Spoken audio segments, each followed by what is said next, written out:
الصدور فاض وعطر كل لسان. اما بعد فاعوذ باللہ من الشیطان الرجیم. بسم اللہ الرحمن الرحیم. رب اشرح لی صدری ویسر لی امری واحلل عقدۃ من لسانی یفقهوا قولی. قال رسول اللہ صلی اللہ علیہ وسلم ان اللہ لم ينزل داء الا انزل له شفاء علمه من علمه وجهله من جهله. مسند احمد میں ہے کہ نبی صلی اللہ علیہ وآلہ وسلم نے فرمایا کہ بے شک اللہ تعالیٰ نے دنیا میں کوئی بیماری ایسی نازل نہیں فرمائی جس کی دوا اور شفا نازل نہ کی ہو. جن لوگوں نے جاننا چاہا اپنی بیماری کا علاج تو اللہ تعالیٰ نے ان کو عطا فرما دیا، اور جنہوں نے جاننے کی کوشش نہ کی وہ جاہل ہی رہے یا ناواقف رہے. کسی بھی چیز کے بارے میں آپ دیکھیں کہ دنیا دارانہ اصول ہے کہ آپ لیس للانسان الا ما سعی. قرآن پاک اس بارے میں فرماتا ہے کہ انسان جس چیز کے لیے کوشش کرتا ہے وہ اس کو مل ہی جاتی ہے، اور انسان کے لیے کچھ نہیں ہے سوائے اس کے جس کے لیے کہ وہ کوشش کرے. آج آپ نے کوشش کی، اپنے گھر بار چھوڑے، اپنی محنت سے کتنی چیزیں پینڈنگ کر کے، اور کئی ایسے لوگ ہوں گے بہت سی مشکلات فیس کر کے آئے ہوں گے، بہت سی چیزیں جو ہے وہ سیکریفائس کر کے آئے ہوں گے. تو انشاءاللہ اللہ تعالیٰ آپ کو اس سے فائدہ اٹھانے کی توفیق عطا فرمائے گا، آپ کو خود کو بھی، اور اگر آپ کو اس کی ضرورت نہیں بھی ہے الحمدللہ، اگر اللہ نے ہم سب کو شفا دی ہے اور ہم ٹھیک ہیں، لیکن ہم کسی کے کام ضرور آ سکتے ہیں. اسلام جو ہے وہ نہ صرف ایک اچھی زندگی گزارنے کا طریقہ سکھاتا ہے، اس کے ساتھ ساتھ وہ صحت مند رہنے کے بھی بہترین اصول فراہم کرتا ہے. نہ صرف اصول بلکہ بہت سے علاج اور بہت سی شفا یاب چیزیں اسلام کے اندر ہماری ہدایت کے لیے موجود ہیں. یہ اور بات ہے کہ جس طرح ہم نے مسلمان ہوتے ہوئے اپنے دین کو پریکٹس نہیں کیا، اسی طرح ہمیں علاج کے بارے میں کچھ معلوم نہیں کہ ہمارا دین ہمیں اس بارے میں کیا رہنمائی دیتا ہے. اگنورنس اور لاپرواہی ہماری ہے، جبکہ ہمارے لیے چیزیں سب کی سب موجود ہیں. اگر آج ہم نبی صلی اللہ علیہ وآلہ وسلم کے طریقہ علاج کے بارے میں کچھ جان لیں، تھوڑا سا بھی جان لیں، تو بہت فائدہ اٹھائیں، نہ صرف اپنے لیے بلکہ دوسرے لوگوں کے لیے. کوئی مجبور، اور ایسا یعنی مجبور وہی ہوگا جو بیمار ہوگا اور اس کو صحیح دوا نہیں مل رہی ہوگی. آپ دیکھتے ہیں کہ جب آپ کسی علاج کے لیے باہر جاتے ہیں، کسی ڈاکٹر کے پاس، پرائیویٹ کلینک پہ جائیں یا ہاسپٹل میں جائیں، آپ میڈیسن تو لے کے آ جاتے ہیں، لیکن آپ دیکھتے ہیں کہ وقت کے ساتھ ساتھ بیماری تو اپنی جگہ موجود ہے، اور سم ٹائم آپ تھوڑا سا ریلیف فیل کرتے ہیں، اس کے بعد آپ پھر وہی پرابلم فیل کرتے ہیں، اور دوائیں کھانے کے بعد وہ میڈیسنز جو آپ کو ڈاکٹر دیتا ہے یا پرسکرائب کرتا ہے، اس کے کھاتے کھاتے آپ 2-3 اور پرابلمز کا شکار ہو جاتے ہیں، اور وہ بیماری بھی جڑ سے ختم نہیں ہوتی. 1%، 2% اور 3% ریشو ہوگا. اس سے زیادہ میں نے اپنی لائف میں 27 ایئرس کا میرا ایکسپیرینس ہے، میں نے ریشو نہیں دیکھا ایلوپیتھک میڈیسنز کا کہ بیماری کیور ہو گئی ہو. کیور نہیں ہوتی، آپ ایکسپیرینس کر لیں. آپ ہائی بلڈ پریشر کے لیے جائیں، ہائپر ٹینشن کے لیے، ڈائبٹیز کے لیے جائیں، کولیسٹرول کے لیے جائیں، آرتھرائٹس کے لیے جائیں. بہت سی ڈیزیزز ایسی ہیں جس کے لیے آپ جائیں تو کہتے ہیں آپ کو فار لائف کھانی ہوں گی، مرتے دم تک آپ کو کھانا ہے، آپ اس دوا کو چھوڑ. تھائرائڈ کی میڈیسن فار ایور لینا ہے آپ کو. کیوں؟ آپ رسول اللہ صلی اللہ علیہ وسلم کا طریقہ دیکھیں، چند دن کی دوا ہوتی ہے. مثال کے طور پر ایسائٹس اگر کسی کو ہو جائے، کوئی مجھے ایک بھی آپ کی گیدرنگ میں سے بتا سکتا ہے کہ ایسائٹس کا کوئی پیشنٹ ہاسپٹل گیا، اس کا ٹریٹمنٹ ہوا، وہ بالکل کیور ہو گیا وداؤٹ اینی میڈیسن، وہ کتنا عرصہ زندہ رہا وہ بھی بتائیے کہ کتنے دن وہ زندہ رہتا ہے؟ گنے چنے دن پھر وہ زندہ رہتا ہے. کیوں؟ اس لیے کہ صحیح علاج نہیں ہے. جبکہ نبی صلی اللہ علیہ وآلہ وسلم کے پاس مدینہ میں کچھ لوگ ایسے تشریف لائے. اچھا، اس سے پہلے کہ میں رسول اللہ صلی اللہ علیہ وآلہ وسلم کے طریقہ علاج کے بارے میں بات کروں، سب سے پہلے ہمیں اس چیز کو کلیئر کر لینا چاہیے، یعنی اسلام جو ہے ہیلتھ اور ایمان دونوں ساتھ ساتھ چلتے ہیں، یعنی ایمان کے ساتھ صحت کا ذکر آتا ہے. اگر آپ ہیلدی ہیں تو آپ کا ایمان بھی اتنا ہی زیادہ، آپ اس سے فائدہ حاصل کر سکتے ہیں، اپنے ایمان کو بڑھانے کے لیے اور زیادہ ایفرٹ کر سکتے ہیں.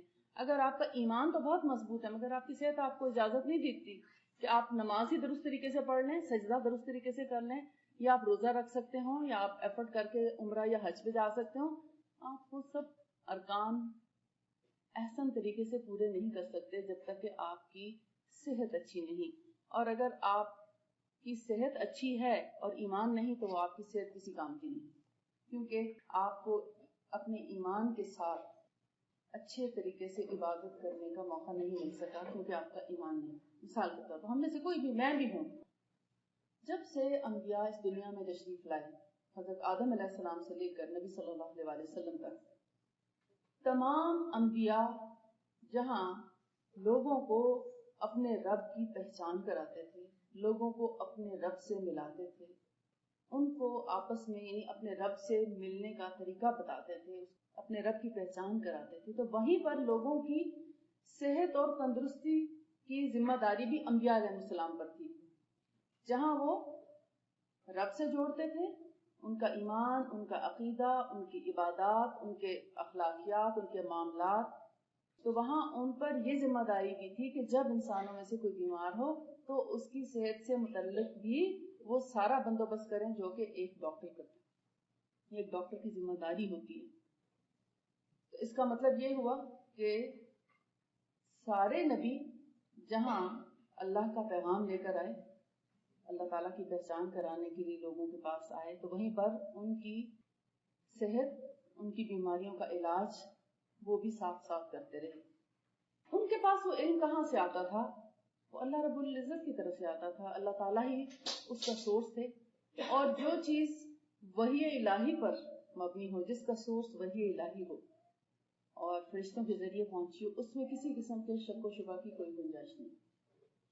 بعد میں میڈیکل سائنس نے اپنی لائن الگ کر لی اور دین کو الگ کر دیا گیا. جیسے ایجوکیشن کو الگ کیا گیا، اسی طرح ہیلتھ کو بھی الگ کر دیا گیا، اسی طرح دین کو ٹکڑوں میں بانٹ دیا. جبکہ ایجوکیشن بھی جو تھی وہ بھی انبیاء علیہ السلام کے ذمہ ہوتی تھی، وہی ایجوکیٹ کرتے تھے لوگوں کو. اور ان کو کون سکھاتا تھا؟ ان کا علم اللہ رب العزت کی طرف سے ہوتا تھا. اور جس کا استاد خود رب کائنات ہو، اس سے اچھا علم کون دے سکتا ہے؟ انسان اگر کسی انسان کو سکھاتا ہے تو انسان کا علم بھی ادھورا ہے اور سکھانے والا بھی ادھورا ہے. جبکہ جس کو اللہ خود سکھائے، حضرت جبرائیل علیہ السلام کے ذریعے، ان کے علم میں کسی قسم کی شک و شبہ کی کوئی گنجائش نہیں. اس وقت آپ کو میڈیکل سائنس میں روزانہ نئی نئی ریسرچز جو ہیں وہ پتہ چلتی ہے کہ آج پتہ چلا ہے کہ فلاں چیز جو ہے وہ بہت اچھی ہے، فلاں ہرب جو ہے بہت اچھی ہے. اب لوگ نیچروپیتھی کی طرف آ رہے ہیں، نیچرل ٹریٹمنٹس جو ہیں وہ زیادہ پسند کر رہے ہیں بنسبت کیمیکل بیسڈ میڈیسنز کے. تو اس کی ایک وجہ ہے کیونکہ اب سارا علم آن لائن آ رہا ہے. تو اللہ تعالیٰ نے بہت سے فاصلے ہمارے کم کر دیے، یعنی علم کا جو سورسز تھے ان کو بہت ہمارا مطلب ایک طرح سے ہماری اپروچ میں آ گئی ہیں سب چیزیں، جس کی وجہ سے لوگوں کو شعور آنا شروع ہوا، لوگوں نے ریلیٹ کرنا شروع کیا کہ اچھا یہ اتنا سمپل سا علاج اور ہم کتنے دور کے راستوں سے اس تک پہنچتے ہیں اور کتنے مہنگے طریقے اختیار کرتے ہیں. اب آپ دیکھیں کہ جب انبیاء علیہ السلام جو ہیں وہ صحت کا نہ صرف یہ کہ علم رکھتے تھے بلکہ وہ پریکٹس بھی کرتے تھے، وہ لوگوں کو صحت یاب بھی کرتے تھے. تو پھر اب آپ آئیے نبی صلی اللہ علیہ وسلم کے طریقہ علاج کی طرف، کیونکہ رسول اللہ صلی اللہ علیہ وسلم کا جو طریقہ علاج ہے طب نبی اسی پر بیس کرتی ہے. اور اللہ کے رسول صلی اللہ علیہ وسلم نے نہ صرف یہ کہ ہلکے پھلکے جیسے ہم کہتے ہیں نا فرسٹ ایڈ کے طور پر تو آپ لے سکتے ہیں، مگر بڑے سیریس جو النیسز ہیں ان میں آپ ایسی رسک نہیں لے سکتے. آپ کو اور بھی بہت سے کنفیوژنس جو ہیں وہ پیدا کرنے کی کوشش کی جاتی ہے، آن لائن بھی پیدا کرنے کی کوشش کی جاتی ہے کنفیوژنس، تاکہ لوگ ان چیزوں پر بلیو نہ کریں اور لوگوں کو ڈسٹریکٹ کر کے پھر میڈیسنز پہ ہی لایا جائے. جب یہ پتا چلے گا اوور آل مسلمانوں کو کہ ایک اونٹ جو ہے، اونٹنی اس کے دودھ میں بہت زیادہ شفا ہے، ایون اس کے یورین میں بہت زیادہ شفا ہے، تو لوگوں کا آٹومیٹیکلی رجحان بڑھے گا کیملز کی طرف. وہ جائیں گے، وہ دودھ پینے کی کوشش کریں گے. کہ آپ کو ایک دم سے خبر ملے گی جی کرونا وائرس آ گیا، اونٹوں کے قریب نہ جائیں، اس کا دودھ نہ پئیں. ایک دم سے آپ کو ایسی چیزیں سرکولیٹ کرنا شروع کر دیں گی واٹس ایپ پہ، فیس بک پہ. بغیر تحقیق کے کسی بات پر بھی آپ کام نہ کریں. جہاں آپ کو اوتھینٹک حدیث ملتی ہے اس کے مقابلے میں اگر آپ کو کوئی جھوٹی یا سچی سائنٹیفک ریسرچ بھی مل جائے، وہ ٹیمپریری ہوگی، چند دن کی بات ہوگی، اس کے بعد پھر اسی کی تردید آ جائے گی کہ نہیں یہ سب غلط تھا. یہ بیسیکلی لوگوں کو سنت سے ہٹانے کے لیے سب کیا جاتا ہے. اب دیکھیں وائرس اگر آئے تو پھر کتنی دنیا اس کی لپیٹ میں آتی ہے. جب فلو پھیلتا ہے سمپل سی بات ہے تو کیسے ایک دم سے لوگ اس کے اندر مبتلا ہو جاتے ہیں. اگر کرونا وائرس ہے تو کیا خیال ہے کہ جو سب سے پہلے تو اس کو بیمار ہونا چاہیے جو اونٹ کو سنبھالتا ہے. وہ کیوں نہیں بیمار ہوتا؟ سمپل سی بات ہے. اگر وائرس کا تو اونٹوں والے سب مر جاتے. سمجھنے کے لیے اتنی بات کافی. اچھا اب آپ اسی اونٹنی سے ہی میں علاج کی بات شروع کرتی ہوں کہ نبی صلی اللہ علیہ وسلم کے زمانے میں مدینہ میں کچھ لوگ باہر سے آئے، جیسے وفود آیا کرتے تھے، بہت سے لوگ آتے تھے، بادشاہوں کے بھی وفود آتے تھے، عام لوگوں کے بھی آتے تھے. تو کچھ لوگ آئے ہوئے تھے جن کو شاید مدینہ کی آب و ہوا سوٹ نہیں کی، یا وجہ جو بھی ہوگی، یا وہ آلریڈی پیچھے سے کچھ بیمار تھے، سفر کرنے کی وجہ سے زیادہ بیمار ہوئے. اس کے بارے میں حدیث میں کچھ پتہ نہیں چلتا کہ ان کی بیماری کی وجہ کیا. بس اتنا ضرور ذکر ملتا ہے کہ ان کو اسائٹس ہوگی. استسقا اس کو بولتے ہیں، استسقا کی بیماری. پیٹ میں پانی، پیریٹونیم میں سارا پانی بھر جاتا ہے اور پیٹ بہت بڑا ہو جاتا ہے اور یورین آنا بند ہو جاتا ہے یا بہت کم آتا ہے. سب کچھ بلاک ہونے لگتا ہے. اس میں لیور اور کڈنیز دونوں انوالو ہوتے ہیں. لیور کی جو ہے وہ بلاکیج آ جاتی ہے اور دوسری طرف جو کڈنیز ہیں وہ اپنا فنکشن جو ہے وہ نہ ہونے کے برابر میں کہا جاتا ہے. لہٰذا پیٹ میں ابھی بھی دیکھیں رینل فیلئر کے ساتھ جو ہے اسائٹس ڈیولپ ہو جاتی ہے، یا لیور فیلئر کے ساتھ بھی اسائٹس ڈیولپ ہوتی ہے. تو رسول اللہ صلی اللہ علیہ وسلم کو اس کی خبر ملی تو آپ نے فرمایا کہ زکوٰۃ، حدیث میں الفاظ یہ آتے ہیں کہ زکوٰۃ کے مال میں جو اونٹنیاں بندھی ہوئی ہیں ان اونٹنیوں کا دودھ نکال کے، اور اب یورین کا ذکر کیا، وہاں بچے کا ذکر نہیں کیا، لیکن ہم نے خود اپنا ایک جیسے ایکسپیرینس کرنے کے بعد دیکھا کہ اونٹنی کے بجائے اگر اونٹنی کے بچے کا لیا جائے یورین تو وہ تھوڑا ٹیسٹ میں اتنا پانی سے زیادہ مختلف نہیں ہے، اس کی زیادہ اسمیل اسٹرانگ نہیں ہے، لہٰذا اس کے پینے میں آسانی ہے اور فائدہ اس کا بھی اتنا ہی ہے جتنا کہ اونٹنی کے یورین کا. آپ نے فرمایا ان کا دودھ اونٹنیوں کا اور پیشاب ملا کر ان کو پلایا جائے. یہ بخاری کی حدیث ہے. اب آپ کہیں گے یہ تو اتنی ناپاک چیز ہے، پیشاب پینے کا حکم کیسے؟ دوسری طرف یہ وضاحت کرتی جاؤں تاکہ ہمارا ایمان متزلزل نہ ہو کہ اللہ کے رسول صلی اللہ علیہ وسلم نے فرمایا جتنے جانور اللہ تعالیٰ نے حلال کیے ہیں اور جن کا گوشت ہم کھاتے ہیں روزمرہ روٹین کے، ان سب کا یورین اور سٹول بھی پاک ہے. اور خاص طور پر اونٹنی کے بارے میں آتا ہے کہ اگر اونٹوں کے باڑا آپ سمجھتے ہیں جہاں ان کو باندھا جاتا ہے، ان کی رہائش ہوتی ہے جہاں پر، اس باڑے میں اگر زمین گیلی بھی ہو یورین کی وجہ سے تو اس جگہ بھی سجدہ کریں تو نماز ہو جاتی ہے. یعنی اس کے پیشاب کپڑوں پر بھی لگا ہے تو نماز ہو جاتی ہے، کپڑے ناپاک نہیں ہیں. اب یہ کون بتاتا ہے؟ اچھا کس نے بتایا تھا کہ ہمارا یورین ناپاک ہے، ہمارے بچے کا یورین ناپاک ہے، کوئی اور جانور ہیں ان کا ناپاک ہے؟ اللہ اور اس کے رسول نے فرمایا تھا نا. اسی پر بلیو کرتے ہوئے ہم ان تمام صفائی، پاکیزگی اور ان سب اصول و ضوابط سے آگاہ ہوئے تھے نا. اسی علم کی بنا پر ہم اتنے صاف ستھرے رہتے ہیں نا کہ ایک چھینٹا بھی اپنے کپڑوں پر یا اپنے جسم پر لگا نہیں رہنے دیتے. تو جب وہی فرماتا ہے ادھر سے ہی اگر ایک چیز کی اجازت آتی ہے تو پھر سوال کیسا، پھر حیرانگی کیسی. اب آپ کو ایک بات اور بھی بتاؤں، ہم مٹی سے پیدا ہوئے ہیں نا، اور موسٹلی جانور بھی مٹی سے پیدا کیے گئے ہیں یا پانی سے پیدا کیے گئے ہیں، لیکن اونٹ جو ہے وہ آگ سے پیدا کیا گیا ہے. اب آپ اس پر بھی حیران ہوں گے کہ ایک آگ سے بنی ہوئی چیز گوشت والی کیسے ہو سکتی ہے. اور اس سے دودھ کیسے نکل سکتا ہے؟ جو رب بادلوں کو بنا سکتا ہے، جو بارشیں برسا سکتا ہے، جو آسمان کو اتنا مضبوط بنا سکتا ہے کہ کبھی ہم پہ گرتا نہیں. زمین کے ساتھ آپ دیکھتے ہیں سمندر 3 حصے ہے اور اس کا پانی، آپ زمین بال کی شکل میں ہے گیند کی طرح، لیکن پانی اس کے اوپر نہیں گرتا. سمندر اس سے 3 گنا زیادہ ہے. اور روٹیٹ کیسے کرتی ہے؟ 2 طرفہ اس کی روٹیشن ہے زمین کی، ارتھ کی. یعنی کبھی سمندر اوپر کی طرف آ رہا ہوتا ہے تو کبھی نیچے کی طرف آ رہا ہوتا ہے. کبھی سورج ہمارے بالکل اوپر سے گزر رہا ہے، کبھی بالکل رات ہوتی ہے. تو اس کی جو روٹیشن ہے ہمیں ڈسٹرب نہیں کرتی. ہمیں فیل ہی نہیں ہوتا کہ زمین حرکت کر رہی ہے. یہ اب آ کے پتا چلا کہ زمین موو بھی کر رہی ہے.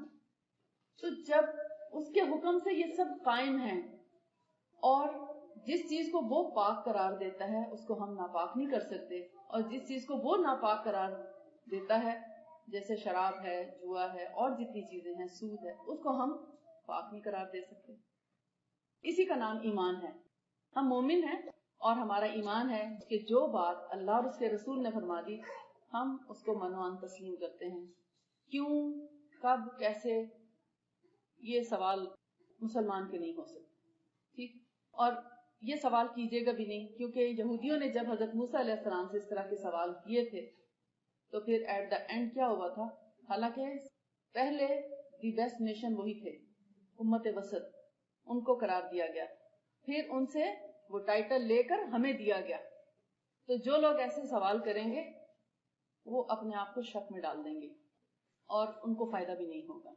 اور میں نے اس پر ایکسپیرینس کیا الحمدللہ. آج تک جتنے بھی پیشنٹس کو بتایا، اگر وہ بالکل آخری سٹیج پر نہیں تھے، اور کچھ تو ایسے بھی تھے جو بالکل آخری سٹیج پر بھی پہنچے، وہ آج ماشاءاللہ 100% ان کے کڈنیز بھی کام کر رہے ہیں اور بالکل نارمل لائف بھی گزار رہے ہیں. سب سے پہلا ایکسپیرینس میرا وہاں ہوا جب میں نیول کمپلیکس سے اسلام آباد میں اسی طرح ایک ویک کی کلاسز تھیں. تو جب ہم استسقاء پہ اسائٹس کی بیماری پہ پہنچے اور اس میں نے بتایا، تو جیسے ہوتا ہے کہ جب لیکچر سے فارغ ہو تو لوگ آگے گھیر لیتے ہیں. تو اس نے کہا کہ میرا بچہ جو ہے اس کو اتنا عرصہ ہو گیا یورین نہیں آیا اور 3 دن سے تو بالکل بند ہے. اب اس کا پیٹ ایسے جیسے کہتے ہیں نا 9th month کی پریگننٹ وومن کی طرح، اور 22 ایئرس کا بیٹا تھا اس کا. اس کو ڈاکٹرز نے کہا تھا کہ اب اس کو پرماننٹ، کیونکہ اس کی پیشاب کی نالی جو واپس میں بالکل چپک چکی ہے، کوئی نہیں کھول سکتا. اب اس کو اگر کھولیں گے تو زخمی ہو جائے گا، پھر جب وہ ہیل ہوگی تو چپکی بھی ہوگی، لہٰذا کوئی سورس نہیں ہے. اب اس کو پرماننٹ بیگ لگ جائے گا. ابھی تو اس نے پڑھنا تھا، ابھی تو اس کی شادی ہونا تھی، ابھی تو اس نے لائف گزارنی تھی. اگر اس کو بیگ لگا دیا جاتا تو کتنے سال وہ جیتا اس انفیکشنز کے ساتھ. اس کو میں نے یہی بتایا، میں نے کہا تم ایسا کرو. مجھے اس وقت مقدار کا کچھ اندازہ نہیں تھا، بس پڑا تھا تو میں نے سوچا ہاف آف کر لوں. اس نے ہاف یورین لیا. اس نے کہا کہ میں پولیتھین بیگ لے کے اونٹنیوں کے پاس چلی گئی اور میں نے انتظار کیا کہ کب وہ پیشاب کرے اور کب میں اس کے آگے کر دوں. اور اس نے کہتی جب میں نے یورین حاصل کر لیا تو پھر میں نے اونٹنی والوں سے کہا کہ میں نے کہا مجھے 1 کلو دودھ دے دو. انہوں نے دودھ دیا، گھر لا کے اس کو ہاف آف اس کو پلایا، آدھا گلاس اس کا آدھا گلاس دونوں کو ہاف آف کر کے دیا. کہتی جب اس کو جیسے ہی اس بچے نے دودھ کا گلاس رکھا ہے ودن 5 منٹس اس کو فیل ہوا کہ مجھے یورین آیا ہے، اور وہ باتھ روم جاتا ہے اور دیر تک یورین کرتا ہے. کتنے دنوں سے؟ 3 دن سے تو اس کو بالکل یورین نہیں آیا تھا. اور نیکسٹ ڈے اس کی سرجری تھی تو وہ یورین کرتے کرتے اس کا تقریباً پیٹ آدھا ہو جاتا ہے. اب اس کا ایمان اور بڑا. نالی کس نے بنائی؟ اس کو کس نے کھولا؟ اس کے گردوں کو کس نے کام سکھایا؟ جس نے ان کو بنایا تھا. لہٰذا نیکسٹ ڈے وہ پھر کھڑی ہوگی جا کے اور یورین کا انتظار کرنے لگی. جب یورین مل گیا تو پھر دودھ نکالنا تو آسان کام ہے نا، یورین نہیں حاصل کیا جا سکتا اتنی آسانی سے. نیکسٹ ڈے اس نے پھر پلایا، 3rd ڈے اس نے پھر پلایا، اور آپ یقین مانے ودن 3 days ٹوٹلی کمپلیٹ شفا یاب ہو چکا. 4th ڈے جب وہ ہاسپٹل جاتی، ڈاکٹر کو دکھاتی، وہ رپورٹس دیکھتا ہے، بچے کو دیکھتا ہے، وہ کہتا ہے یا رپورٹس غلط ہیں اور یا آپ کسی اور کو لے آئی ہیں، یہ وہ نہیں ہے، ایسا پاسبل نہیں ہے، یہ معجزہ ہے. الحمدللہ. اسی طرح ابھی ریسنٹلی 1 مہینہ پہلے کی بات ہے، کراچی میں ہماری ایک بہت اچھی دوست ہیں، ان کی بہن بیمار ہوئی. ان کو اسی طرح یورینری پرابلمز ہوئے، ہاسپٹل گئی، پتہ چلا رینل فیلئر ہے. جب ہاسپٹل گئی 30% رینل فیلئر تھا, انہوں نے بہت علاج کیے, سب کچھ کیا, پھر ڈائلسس بھی شروع کیا, لیکن وہ 0% پر آ گئی ود ان فیو ڈیز. گردے 0% پہ آ گئے, کچھ بھی کام چھوڑ دیا. آخر ڈاکٹر نے کہا اس کو لے جائیں اور اب آپ قبر کی تیاری کریں کیونکہ مزید نہیں زندہ رہ سکتی, اس کی واپسی کا امکان 100% نہیں ہے. انہوں نے اپنا ہر طرح کا علاج کر لیا, ڈائلسس بھی کیا اور بھی جو میڈیسنز تھی سب دی, وہ بیماری گئی, ٹھیک نہیں ہوئی, واپس آ گئے. اب اس دن سے انہوں نے میرا ٹریٹمنٹ شروع کیا, کیونکہ میرا کراچی میں بھی تھوڑا سا سیٹ اپ ہے, میں 1 یا 2 مہینے کے بعد چلی جاتی ہوں کچھ دن کے لیے, 3-4 دن یا میکسیمم 1 ویک کے لیے. تو وہاں بہت لوگ جو ہیں وہ ٹریٹمنٹ کراتے ہیں, ہجامہ بھی اور اس کے علاوہ کنسلٹیشن وغیرہ. تو جب انہوں نے میرا ٹریٹمنٹ شروع کیا تو میں نے ان کو سب سے پہلے اونٹنی کا دودھ, تازہ دودھ, نہ اس کو ٹھنڈا کیا جائے, نہ گرم کیا جائے, نہ ابالا جائے, نہ پکایا جائے, نہ رکھا جائے, نہ فریز کیا جائے, کسی طرح کا. ایکچولی جو اس کا علاج ہے نا وہ ڈائریکٹ دودھ لینے کا بھی ہے, ڈائریکٹ دودھ منہ میں دھار ڈالیں جیسے ماں اپنے بچے کو دودھ پلاتی ہے, اتنا تازہ ہونا چاہیے. بوتلوں میں رکھا, پیکڈ, سیلڈ, ایسا نہیں. یعنی اصل شفا اسی تازے دودھ میں ہے, باقی سوالات میرے نہیں ہیں. ٹھیک ہے, اب آپ جیسا کرنا چاہیں, جیسا آپ کو توفیق ہو, یا یعنی کسی کے لیے اگر آپ کو چاہیے تو آپ دیکھ لیجئے. یہاں تو بہت آسانی سے ہوں اویلیبل ہے, مشکل نہیں. بہرحال انہوں نے اس کو دودھ اور پیشاب دینا شروع کیا. میں نے انہیں 1/3 سے شروع کرایا کہ 1 حصہ یورین تو 3 حصے دودھ, پھر آہستہ آہستہ ان کی کوانٹٹی ہاف تک لے آئیں. ود ان فیو ڈیز اس کو یورین آنا شروع ہو گیا, یعنی اسی دن آنا تو شروع ہو گیا, لیکن ود ان فیو ڈیز وہ نارمل یورین کرنے لگی. اور ساتھ میں نے اس کو ایک اور حرف بتائی, پستل ہندی, وہ میں نے ان کو پارسل کر دی اسلام آباد سے. یہ 2 چیزیں وہ لے رہی تھیں, اور تھوڑی سی میں نے ہومیوپیتھک میڈیسن دی, کیونکہ ہومیوپیتھک میڈیسن بھی بہت اچھی ہیں رینل فیلئر کے لیے. انہوں نے وہ لینا شروع کی. الحمدللہ سلولی گریجولی اس کی تمام رپورٹس, پورا ریکارڈ ہمارے پاس موجود ہے, ریڈر ڈاکٹرز کی پرسکرپشن, ہاسپٹلس کے سب پورا. اس کی اپنی بھانجی ڈاکٹر تھی اور اب وہ اس پہ اسپیشلائزیشن کرنے کے لیے امریکہ جا رہی ہے, اور اس سے پورا کیس کلوزلی واچ کیا, اور ہر جگہ وہ اپنی خالہ کے ساتھ ہوتی تھی, اس لیے ہمارے پاس پورا ریکارڈ آ چکا ہے ان کا. الحمدللہ ود ان 2 months وہ ریکور ہوئی, یعنی زیادہ عرصہ نہیں لگا اس کو, 2 مہینے سے بھی جلدی وہ ٹھیک ہوئی الحمدللہ. اور اس وقت وہ 100% اس کے کڈنیز کام کر رہے ہیں, جبکہ وہ 0% تک آ چکی. بالکل نارمل لائف, بالکل نارمل ڈائٹ پہ ہے وہ, کوئی خاص اسپیشل ڈائٹ بھی ایسا نہیں کہ. ہاں ویجیٹیبلز کا استعمال زیادہ کیا, سب سے زیادہ ویجیٹیبل کا استعمال کھانے میں. عام روٹی کی جگہ جو کی روٹی, جو کے آٹے کو مکس کر کے, اور باقی پانی کی جگہ زمزم یا زمزم ملا پانی جو ہے وہ زیادہ تر اس کو دیا گیا, کیونکہ زمزم میں بھی اللہ نے بہت زیادہ شفا رکھی ہے. آپ کے پاس تو پھر بھی سورس ہے, آپ آسانی سے اس کو حاصل کر سکتے ہیں. باہر کے رہنے والوں کے لیے مشکل ہے کیونکہ اب لے جانے بھی کم دیتے ہیں. بہرحال صحت مند زندگی گزارنے کی سب سے آسان ترکیب یہ ہے کہ ہم اسلام کو دل سے قبول کر لیں, اور جو طریقے اللہ اور اس کے رسول کی طرف سے ہم کو ملتے ہیں ان کو ہم یقین کے ساتھ, جیسے کہتے ہیں نا دل کے یقین اور ایمان کے ساتھ اگر اس کو قبول کر لیں تو آدھی صحت ہمیں اسی عقیدہ اور ایمان سے مل جاتی ہے کہ جس رب نے مجھے پیدا کیا ہے اگر اس کی طرف سے کوئی انسٹرکشنز آتی ہیں تو وہ دی بیسٹ ہیں, بجائے اس کے کہ میں آج کل کی کسی اسپیشلسٹ ڈاکٹر سے مشورہ کرنے کے بعد میں سمجھوں کہ وہ شاید زیادہ اچھی میرے لیے کوئی میڈیسن پرسکرائب کرے گا. کیونکہ ہمارے مائنڈ میں سب سے پہلے ہاسپٹل آتا ہے, جب بھی کوئی بیمار ہو تو ڈاکٹر سب سے پہلے آتا ہے. ہمارے اتنے مائنڈ پریپیئر ہو چکے ہیں, ہمیں نبی صلی اللہ علیہ وسلم کا طریقہ علاج بھول جاتا ہے. جب ہمیں ایمرجنسی ہوتی ہے تو ہمارا ذہن سب سے پہلے وہی کام کرتا ہے کہ نہیں ہاسپٹل لے جائے, جل جائے. اتنا آسان علاج ہے, اگر انسان ابلتے پانی سے, چائے سے, کسی بھی آئرن سے, ڈائریکٹ ہیٹ سے, آگ پر کسی طریقے سے بھی اگر جل جائے تو سب سے پہلا علاج شہد لگانا ہے. ہنی اپلائی کریں.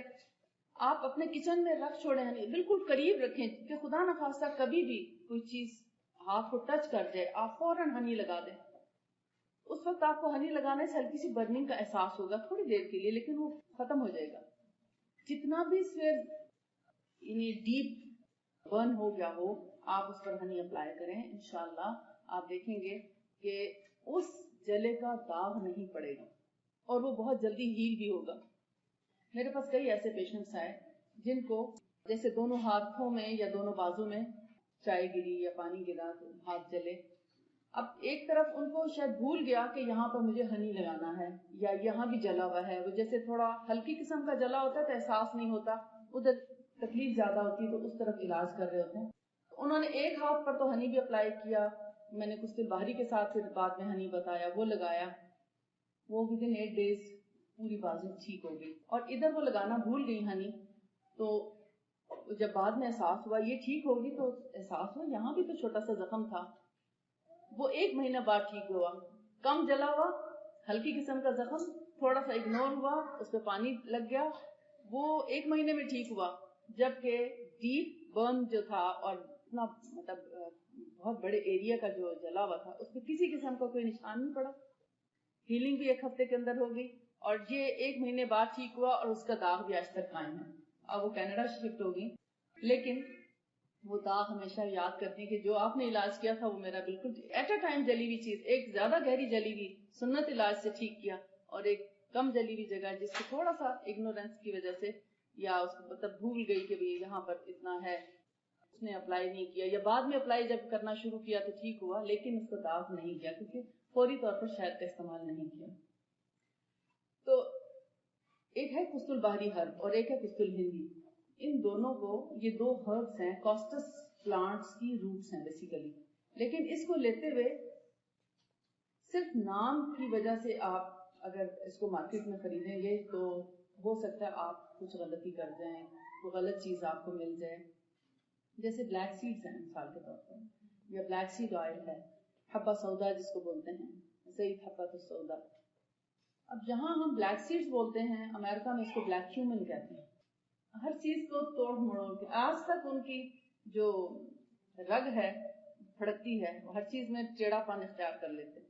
یعنی انہوں نے اس کو شک میں ڈالنے کے لیے بلیک سیڈز کی جگہ بلیک کیومن کر دیا. اب کبھی آپ سرچ کرتے ہیں بلیک سیڈ تو کچھ اور نکل آتا ہے, بلیک کیومن کرتے ہیں تو کچھ اور, سمجھ میں نہیں, یعنی انہوں نے گڑبڑا دیا نا کہ آپ کسی سنت پر عمل نہ کر سکیں. ہم نبی صلی اللہ علیہ وسلم کے طریقے میں دیکھتے ہیں تو تحنیک, یعنی بچہ اگر پیدا ہوتا ہے تو اس کو پیدا ہوتے ساتھ جب اس کی صفائی وغیرہ کر لیتے ہیں تو سب سے پہلے حکم ہے کہ اس کو شہد یا کھجور کا شہد, یعنی کھجور کے اندر سے جو اس کا گودا نکلتا ہے اس کا پانی اندر سے یعنی چبا کے اس کا شیرہ بچے کے منہ میں لگایا جائے. ابھی ریسنٹلی اس کی جو ریسرچ آئی اس سے پتا چلا کہ جن بچوں کو فوری طور پر میٹھا مل جاتا ہے ان کا برین زیادہ ایکٹیو ہوتا ہے, وہ زیادہ جینیس ہوتے ہیں, زیادہ مینٹلی الرٹ ہوتے ہیں بنسبت ان کے جن کو میٹھا نہیں دیا جاتا. وہ میٹھا کوئی آپ نے بوتل میں پلانا نہیں ہے, وہ جسٹ چٹانا ہے انگلی کے ٹپ کے ساتھ لگا کے اور اوپر والے دانتوں کے پیچھے کی جو ثنائے الیہ جس کو بولتے ہیں اس میں بس آپ نے لگا دینا تالو پہ. جسٹ اتنے لگانے سے کیا حرض ہے, ایک ڈراپ اگر آپ لگا دیتے ہیں ایک بچے کے منہ میں اس سے کیا نقصان پہنچانا. منع اس لیے کیا گیا جب لوگوں کو پتا چلا کہ میٹھا کھلا تو چمچے بھر بھر کے چھوٹے پیدا ہوتے بچوں کے منہ میں ڈالے ہوں گے تو ڈاکٹر نے منع کر دیا ہوگا. یا پھر دوسری بات یہ ہوگی کہ اگر مسلمان لوگ میٹھا لیتے رہے تو یہ اتنے ہوشیار ہو جائیں گے کہ ہم پر چھا جائیں گے. دوسری خوف کی بات یہ ہو سکتی ہے جس کی وجہ سے انہوں نے سوچا کہ ان کے ذہنوں کو کمزور ہی رہنے دیا جائے, منع کر دیا شاید دینے سے. ہم نے ان کو اسی طرح مان لیا, ہم نے نبی صلی اللہ علیہ وسلم کی سنت کو چھوڑ دیا اور ان کی بات کو مان لیا, تو نقصان تو پھر ہم کو ہی ہوگا نا. اب آپ دیکھیں کہ جو شخص سنت کے مطابق جب کھانا کھائے ہاتھ دھو کے کھانا کھائے, بسم اللہ پڑھ کر کھائے, اپنے دائیں ہاتھ سے کھائے, پھر کھانے کے برتن کو ڈھانک کے رکھے, خالی برتن بھی ہو تو ڈھانک کے رکھے, اگر کھانا پڑا ہے تو پھر تو ضرور ہی ڈھانکے, اور ڈھانکتے وقت بسم اللہ بھی پڑھے یعنی اللہ کو یاد بھی کرے, اور جو صفائی ستھرائی کا خیال رکھے یعنی چیز بھی پاک بھی ہو صاف بھی ہو. یعنی ایک ہے صفائی بظاہر صاف ستھرا نظر آنا, ایک ہے اس کی پاکیزگی یعنی وہ چیز پاک بھی ہو. اگر کھانے پینے کی چیز کو ہاتھ لگانے تو اس سے پہلے ہاتھوں کو دھونا, ہاتھ دھو کے بھی کھانا پکانا. پھر رات کا کھانا جلدی جو کھائے اور صبح کا ناشتہ بھی ضرور کرے, اور صبح کے وقت اٹھے بھی جلدی یعنی سورج نکلنے سے پہلے فجر کی نماز بھی پڑھے, اللہ کے آگے جھکے بھی, اور رات کا کھانا کھا کے فوراً نہ سوئے، بلکہ کچھ دیر چہل قدمی یا جیسے عشاء کی نماز پڑھنا اور کچھ تھوڑی بہت واک بھی ضرور کرے. اپنے کپڑوں کو بھی صاف رکھے، اپنی نجاست کو بھی اچھے سے صاف، جیسے استنجا وغیرہ کرنا، پھر اس کے بعد ہاتھ اچھے سے دھونا، اور پھر 5 ٹائم وضو کرے اور 5 ٹائم نماز پڑھے. جو قرآن پاک کی تلاوت کرے، اور یعنی جب قرآن پاک کی تلاوت کی جاتی تو فرشتے آتے ہیں سننے کے لیے، اور صرف سن کے چلے نہیں جاتے بلکہ وہ ضرور اللہ کی طرف سے ایک قسم کی مدد کی گفٹ دے جاتے ہیں. تو ہماری جو مشکلات ہیں وہ آسان ہوتی ہیں قرآن پڑھنے کی وجہ سے. آپ اس کو فیل کر کے دیکھیے گا کہ جس دن آپ قرآن کی تلاوت کرتے ہیں وہ دن آپ کے ان دنوں سے مختلف ہوتا ہے جس دن آپ تلاوت نہیں کرتے. جس دن آپ 5 نمازیں پڑھتے ہیں اور اپنے وقت پہ پڑھتے ہیں، فجر بھی اپنے وقت پہ اٹھ کے پڑھتے ہیں، وہ دن آپ کے ان دنوں سے مختلف ہوگا جس دن آپ کی نماز قضا ہو جاتی ہے. اور جب کھانا کھائے جو مسلمان پیٹ بھر کے نہ کھائے، تھوڑا سا بھوک باقی ہو تو چھوڑ دے، کیونکہ مسلمان پیٹ بھر کے کھانا نہیں کھاتا. یہ اللہ کے رسول صلی اللہ علیہ وسلم کی سنت ہے. تو وہ کیسے بیمار ہو سکتا ہے؟ جو ان تمام سنتوں کو پورا کرنے والا ہو وہ تو بیمار ہی نہیں ہوگا. اور اگر کوئی ایکسیڈنٹل کچھ ایسے واقع، جیسے ایکسیڈنٹ ہی ہو جاتا ہے، روڈ ایکسیڈنٹ ہے، یا جیسے جل جانا، گر جانا، کسی بھی طریقے سے کوئی اور بیماری، سردی گرمی کا اثر ہو جانا، تو وہ بہت جلدی ٹھیک بھی ہو جاتا ہے. یہ تمام سنتیں ہم کو صحت دلانے کے لیے ہیں. اصل میں آپ دیکھیں ایک شخص جو کھانا ہاتھ دھوئے بغیر کھا لیتا ہے، اس کا خطرہ نہیں ہے کہ وہ کبھی بھی بیمار ہو سکتا ہے. ہمارے پاکستان میں ایسا ہوا، موٹر وے پہ سفر کر رہے تھے، جیسے ٹرکس جاتے ہیں مختلف دور دور کے علاقوں میں سامان پہنچانے، سبزیاں ہوتی ہیں ایک جگہ سے دوسری جگہ، یا تو بہرحال وہ لے کے جا رہے تھے. راستے میں وہ اسٹیشن پہ کھڑے ہوئے اور انہوں نے کھانا کھایا. اس کھانا کھانے سے تھوڑی دیر پہلے ان کا ٹائر پنکچر ہو گیا تھا.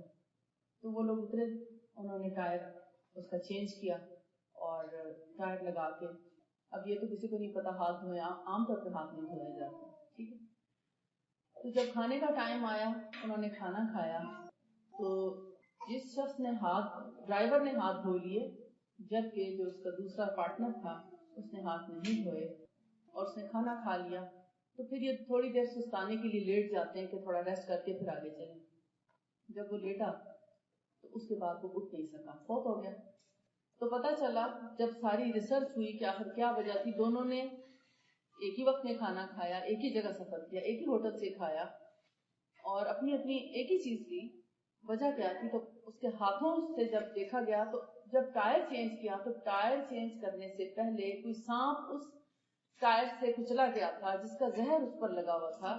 تو اس نے چونکہ ہاتھ نہیں دھوئے تو وہ اس کا زہر اس کے اندر چلا گیا، جس کی وجہ سے اس کی چند منٹس میں ڈیتھ ہو گئی. اب آپ دیکھیں اسلام کا سنہرا اصول کہ جب ہم ہاتھ دھو لیتے ہیں تو ہم کتنی زہروں سے محفوظ ہو جاتے ہیں. یہ تو وہ چیز تھی جو فزیکلی نظر آ رہی تھی، لیکن بہت سی چیزیں ایسی بھی ہوتی ہیں. ہم جیسے عام طور پر جیسے پبلک ایریاز میں جاتے ہیں، ٹرالیز وغیرہ یوز کرتے ہیں، مالز میں جاتے ہیں، شاپنگ کرتے ہیں، پتہ نہیں ہوتا کون سی چیز کہاں سے گر کے اٹھ کے آئی ہے ہمارے پاس. سبزیاں لیتے ہیں، بعض اوقات سبزیاں ایسی زہریلی جگہوں پر، یا زہریلی جگہ نہیں ہوگی تو ایسی گندی جگہوں پر بعض اوقات گر جاتی ہیں کہ اس کو جتنا بھی آپ مطلب ہوتا ہے نا ہلکا پھلکا دھوئیں تو وہ گندگی نہیں جاتی جب تک کہ اس جگہ کو کھرچ کے صاف نہ کر دیا جائے. یا جب آپ بسم اللہ پڑھ کر اس کو یوز کریں گے تو انشاءاللہ اس کا تمام نقصان دینے والے اثرات سے آپ محفوظ ہو جائیں گے. اس لیے ہر کام سے پہلے جو شخص بسم اللہ کی عادت ڈالے، جو اللہ کو یاد کرے گا، تو اللہ تعالیٰ فرماتے ہیں فَاذْكُرُونِي أَذْكُرْكُمْ، تم مجھے یاد کرو تو میں تمہیں یاد کروں گا. اور ہم کیسے یاد کریں گے؟ بسم اللہ پڑھ کر. یا پھر کسی بھی کام سے پہلے جو نبی صلی اللہ علیہ وآلہ وسلم نے ہمیں ایک سنت طریقہ بتایا ہے، باتھ روم جانے کی دعا ہے، باتھ روم سے واپس آنے کی دعا ہے، گاڑی میں بیٹھنے کے لیے ہے، گھر سے باہر نکلتے وقت، گھر کے اندر جاتے وقت، سفر پہ جاتے وقت، سفر سے واپس آتے وقت، صبح سو کر اٹھتے وقت، سوتے وقت، ہر لمحے اور ہر موقع کی دعائیں ہیں. سیڑھی اترتے وقت، سیڑھی چڑھتے وقت، ہر موقع کی دعائیں. فَاذْكُرُونِي أَذْكُرْكُمْ، تم مجھے یاد کرو تو میں تمہیں یاد کروں گا. وہ کیسے یاد کرے گا؟ ہم تو اکیلے میں یاد کریں اللہ کو تو وہ ہمیں فرشتوں کی محفل میں یاد کرتا ہے کہ دیکھو میرا فلاں بندہ جو ہے مجھے یاد رکھتا ہے. اللہ تعالیٰ فخر سے ان کے سامنے بیان کر فرماتے ہیں. اللہ تعالیٰ اس طرح یاد رکھتا ہے کہ ہمیں ان تمام نقصانات سے بچا لیتا ہے، ہماری حفاظت فرماتا ہے جو ہمیں پہنچنے والے تھے. جو کام ہم نے بسم اللہ پڑھ کر شروع کیا اس میں اللہ تعالیٰ کی مدد شامل ہو جاتی ہے. اور اللہ تعالیٰ ایک حدیث میں آتا ہے، اس کا مفہوم ہے کچھ اس طرح سے کہ جب ایک بندہ مجھ پر اپنی کوشش کے بعد توکل کرتا ہے، توکل یعنی بھروسہ کرتا ہے، تو فرشتوں سے اللہ تعالیٰ فرماتے ہیں کہ مجھے شرم آتی ہے اس کے توکل سے کہ جو میرے پر کرتا ہے، تو میں کیسے ہو سکتا ہے کہ وہ مجھ پر توکل کرے میں اس کا کام نہ کروں. تو بسم اللہ پڑھ کر دراصل ہم ایک طرح سے توکل کر رہے تھے کہ اب ہم اس کے شر سے محفوظ ہو گئے ہیں. اور جس کھانے کے اور پینے کے برتن کو آپ ڈھانک کے رکھیں گے شیطان اس میں منہ نہیں مار سکتا. شیطان کو توفیق نہیں ہوتی کہ وہ اس کھانے میں منہ مارے جس پر بسم اللہ پڑھی گئی، لیکن جس پر آپ نے بسم اللہ نہیں پڑھی وہ آپ کے ساتھ ساتھ کھانا کھاتا ہے. ہر انسان جو دنیا میں آیا ہے اس کے ساتھ ایک شیطان بھی آیا ہے، اور اسی شیطان کے شر سے ہم تبھی محفوظ رہ سکتے ہیں جب ہم اللہ کو یاد کریں. یہ ہے فَاذْكُرُونِی أَذْكُرْكُم، مجھے یاد کرو تو میں تمہیں یاد رکھوں گا. ہم چھوٹی سی بات میں یاد رکھتے ہیں کہ بسم اللہ پڑھ کے یاد رکھتے ہیں تو وہ ہماری اتنی زبردست پروٹیکشن کرتا ہے. بعض اوقات ہم گاڑی میں بیٹھتے وقت جیسے بسم اللہ پڑھی، ہو سکتا ہے ہم بہت بڑے حادثے سے بچ جائیں. سفر سے پہلے ایک سبحان الذی سخر لنا ھذا، تو اللہ تعالیٰ ہو سکتا ہے ہمیں بہت بڑے بڑے حادثات سے بچائیں، ہم اپنے گھر خیر و عافیت سے پہنچ جائیں. جب آپ سواری پہ بیٹھ جاتے ہیں تو آپ خطرات کی زد میں ہوتے ہیں، اور جب آپ اپنے رب کو یاد کر کے بیٹھیں گے تو انشاءاللہ آپ کو کوئی کسی قسم کا ضرر نہیں. اب آپ دیکھیں مختلف بیماریاں ہیں، مثال کے طور پر آپ کہیں گے کہ کوئی دوا ایسی نہیں بتائی گئی جس سے ہم کوئی فائدہ اٹھا سکیں، تو میں مختصراً بتاتی ہوں کہ جس طرح نبی صلی اللہ علیہ وسلم نے فرمایا کالے دانے میں ہر بیماری سے شفا ہے سوائے موت کے، اور وہ کالا دانہ حبہ سودا ہے، بلیک سیڈز ہیں جس کو چبا کے بھی کھایا جا سکتا ہے، جس سے آپ اپنا امیون سسٹم کو اسٹرانگ کر سکتے ہیں. ابھی جو لیٹسٹ جو 2 بیماریاں بہت واضح سامنے آ رہی ہیں، اس صدی کی جو بیماریاں میں سمجھتی ہوں اور میں گیس کرتی ہوں، اس صدی میں 2 بہت بڑی بیماریاں آ رہی ہیں، ان کا ریشو بہت زیادہ ہو رہا ہے. ایک اسپائنل کارڈ کی پرابلمس، کینسر تو ہے ہی، دوسری auto immune disease. Auto immune disease کیا ہیں کہ جب آپ اینٹی بایوٹک کھاتے یعنی بہت لمبے عرصے تک اینٹی بایوٹکس کھاتے ہیں، وجوہات نہیں پتا کہاں سے آ رہی ہے autoimmune disease. Antibiotics جب آپ بہت زیادہ عرصے تک کھاتے ہیں اور پین کلرز بھی بہت زیادہ عرصے تک کھاتے ہیں یا اینٹی الرجیز بہت زیادہ عرصے تک کھاتے ہیں، تو آپ کا امیون سسٹم سپریس ہوتا جاتا ہے. اس سپریشن کے نتیجے میں آٹو امیون ڈیزیز پیدا ہوتا ہے.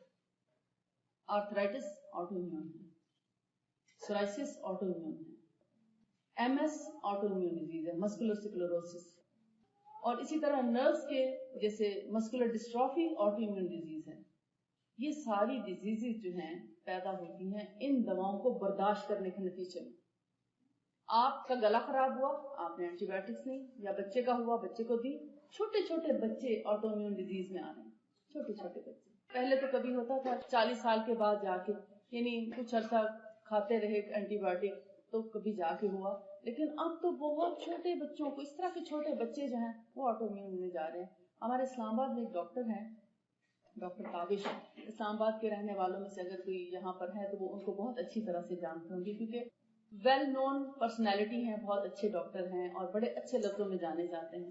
میں ان سے کبھی نہیں ملی، میں ان کو جانتی ضرور ہوں، میں بھی ان کے کام سے ان کو جانتی ہوں اور وہ بھی میرے کام سے مجھے جانتے ہیں. جو پیشنٹ لا علاج سمجھتے ہیں وہ میری طرف ریفر کر دیتے ہیں. اسلام آباد کے پنس ہاسپٹل کے وہ ڈائریکٹر ہیں، چائلڈ اسپیشلسٹ ہیں، سرجن ڈاکٹر ہیں، پیڈس کے سرجن ہیں، اور اس وقت وہ دی بیسٹ ڈاکٹر ہیں اسلام آباد. جب وہ دیکھتے ہیں کہ اب ایک بچے کو ہم سپروکسن ہے مثلاً وہ دے رہے ہیں اور ہم اسے نہیں چھڑا سکتے، تو اس کو چھڑانے کے لیے میرے پاس گئے. الحمدللہ ہمارے پاس کبھی ہفتے میں چھوٹ جاتی ہے اور کبھی 4 دن میں چھوٹ جاتی ہے، اور الحمدللہ سیف ہو جاتا ہے بچہ. تو جتنے لا علاج مریض ہیں، اور آلموسٹ ڈیلی بیسس وہ میرے پاس پیشنٹس بھیجتے ہیں، یعنی جو لوگ کیور ہو جاتے ہیں ان کی ہلکی پھلکی دوا سے، اور وہ زیادہ شوقین نہیں ہیں اینٹی بایوٹکس دینے کی، لیکن پیچھے سے اگر کسی بچے کو ایسی دوائیں کھلائی جا رہی تھیں اور مستقل وہ کئی عرصے سے کئی مہینوں سے کھا رہا ہے تو وہ چھڑانا چاہتے ہیں تو وہ میری طرف ریفر کرتے ہیں، حالانکہ میری کبھی ان سے ملاقات نہیں ہوئی. تو میں سمجھتی ہوں کہ وہ ایک سچا انسان ہے جس نے حقیقت کو مان لیا. کہتے اگر کیور چاہیے تو آپ ادھر چلے جائیے. سچ بولتے ہیں.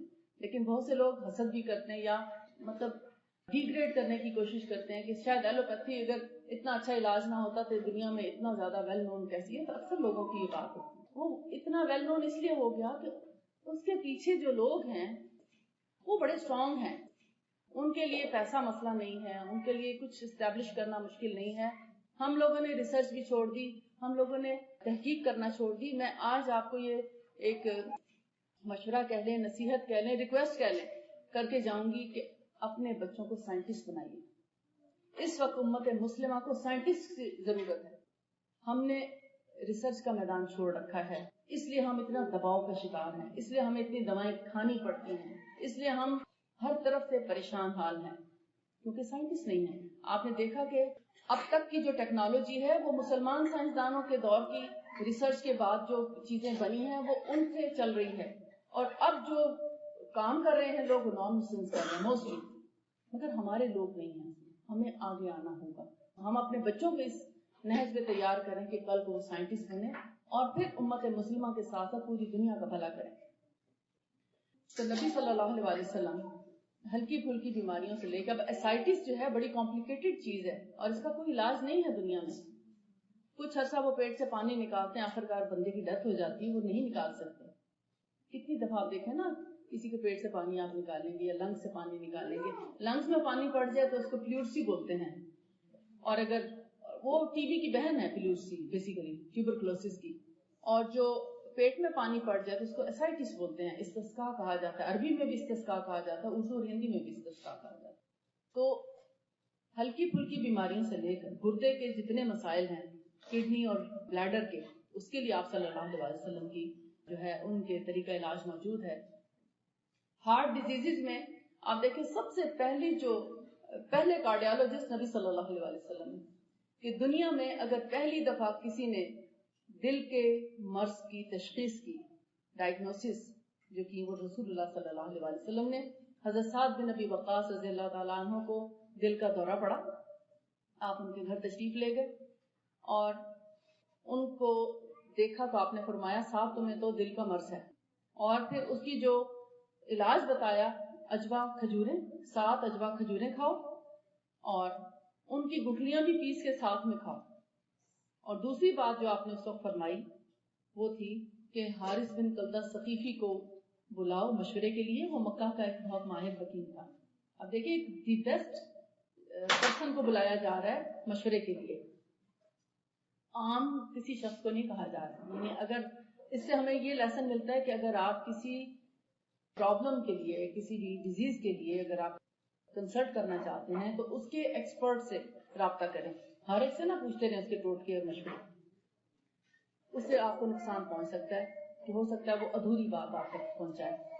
تو انہوں نے حارث بن کلدہ ثقیفی کو بلایا تو اس نے بھی کیا بتایا کہ 7 اجوا ہی لیں, اس کی گٹھلیاں بھی ساتھ میں پیس لیں اور اس کو 1 کپ گرم پانی میں ڈال کے کچھ دیر سوک کریں, اور پھر اس میں 1 چٹکی میتھی دانہ بھی ڈالیں. 7 کھجوروں کی گٹھلیوں کو پیس کے ان کا پاؤڈر تقریباً 1 چمچ بنتا ہے, 7 اجوا کھجوریں اور 1 پنچ میتھی دانہ پاؤڈر. میتھی دانہ سمجھتے ایک میتھرے ہوتے ہیں جو کلونجی کے ساتھ ہم اچار میں ڈالتے ہیں, وہ نہیں, میتھی دانہ, فینوگریک سیڈز, مگر وہ تھوڑا براؤنش ہوتے ہیں. یہ میتھرے جو ہیں گولڈن ہوتے ہیں, تھوڑا اس کا کلر تھوڑا یلوش ہوتا ہے, جبکہ میتھی دانہ کا کلر تھوڑا مٹیالہ ہوتا ہے, یعنی یلوش مٹیالہ کلر ہے. چھوٹے بھی ہوتے ہیں, تھوڑا راؤنڈ شیپ میں ہوتے ہیں. یہ تھوڑا لمبوترے ہوتے ہیں, وہ تھوڑا سا گلائی میں ہوتے ہیں اور اس کا سائز چھوٹا ہوتا ہے. آپ میتھی دانہ کر کے کہیں گے انہیں کہ چھوٹے والا دیں, تو انشاءاللہ آپ کو مل جائے گا. 1-2 دفعہ غلطی کھائیں گے, ہو سکتا ہے پھر ٹھیک ہو جائے, آپ کو پہچان ہو جائے. صرف 1 پنچ اس پیالی میں میتھی دانہ پاؤڈر بھی ڈال دیں. تو ایسے پیشنٹ کو اگر فرض کریں وہ آپ کہیں گے وہ ڈائبیٹک ہو, پھر کیا کریں, تو صرف 1 دفعہ ضرور دے دیں. سب چیزیں, روٹی بند کر کے, چاول بند, پورے کاربوہائیڈریٹ اسٹاپ کر کے, کوئی میٹھا نہ دیں اس دن, کچھ نہ دیں, 7 کھجوریں چھوٹی والی دے دیں, انشاءاللہ کچھ نہیں ہوگا. 1 دفعہ دینے سے کچھ نہیں ہوتا. اور پھر اس کے بعد آپ اس کی مقدار کم کر دیں, 3 پہ آ جائیں, پھر 1 پہ آ جائیں. مثلاً تو 1 کھجور تو آپ دے سکتے ہیں, اور اجوا اتنی میٹھی بھی نہیں ہوتی. آپ باقی سارے پھل بند کر کے, ڈائبیٹک پیشنٹ ہے تو سارے پھل بند کر کے, سب طرح کا میٹھا بند کر کے کاربوہائیڈریٹس کم کر کے اگر ایک اجوا کھجور 7 دن بھی آپ دے دیں گے میں سمجھتی ہوں اس سے بھی فائدہ ہوگا. اور ادروائز میتھی دانا 1 چٹکی 1 پنچ اور 1 چمچ اس کی گٹھلیوں کا پاؤڈر وہ لے کے گرم پانی میں بھگو کے ڈائبیٹک پیشنٹ ایسے ہی لے لیں یا اس میں چاہے آدھی کھجوری لے لیں, اس کا ٹچ ضرور دیں کھجور کا. اور جو نارمل لوگ ہیں وہ کم از کم 7 دن ضرور لیں, 7 دانے 7 اجوا 7 گٹھلیاں 7 دن ایٹ لیسٹ 7 دن لیں. پھر اس کے بعد تھوڑی کوانٹٹی میں اس کو 1 مہینہ 40 دن 21 دن کم از کم ضرور جاری رکھیں تو آپ دیکھیں گے ہارٹ ڈیزیز کیور ہو جائیں گے انشاءاللہ. یہ محدود بنا کے آپ نے رکھ لینا 1 چمچ 1 دن لینا ہے یا 1 چمچ ڈیلی کی خوراک ہے ایک دن بنا کے رکھنا جی. اور صبح خالی پیٹ لیں تو دی بیسٹ ہے, ابھی کوشچن کا ٹائم نہیں. اچھا پھر یہ کارڈیالوجی دیکھیں, آپ دیکھیں ہارٹ ڈیزیز کوئی کامن ڈیزیز نہیں ہے, کتنی بڑی بیماری کا کتنا سمپل اور آسان علاج. یہ علاج کس نے بتایا ہوگا نبی صلی اللہ علیہ وسلم, جس رب نے ہم کو پیدا کیا ہے, جس نے ہمارا دل بنایا ہے, وہ جانتا ہے اس کا علاج کیا ہے. اب آپ کیا کہیں گے کہ اجوا کھجور میں کون سے ایسے کیمیکلز ہیں جو آپ کے لیے ڈینجرس ہے, اس کے لیے آپ اتنے ٹیسٹ کرائیں اور پھر آپ اس کے بعد یہ لیں.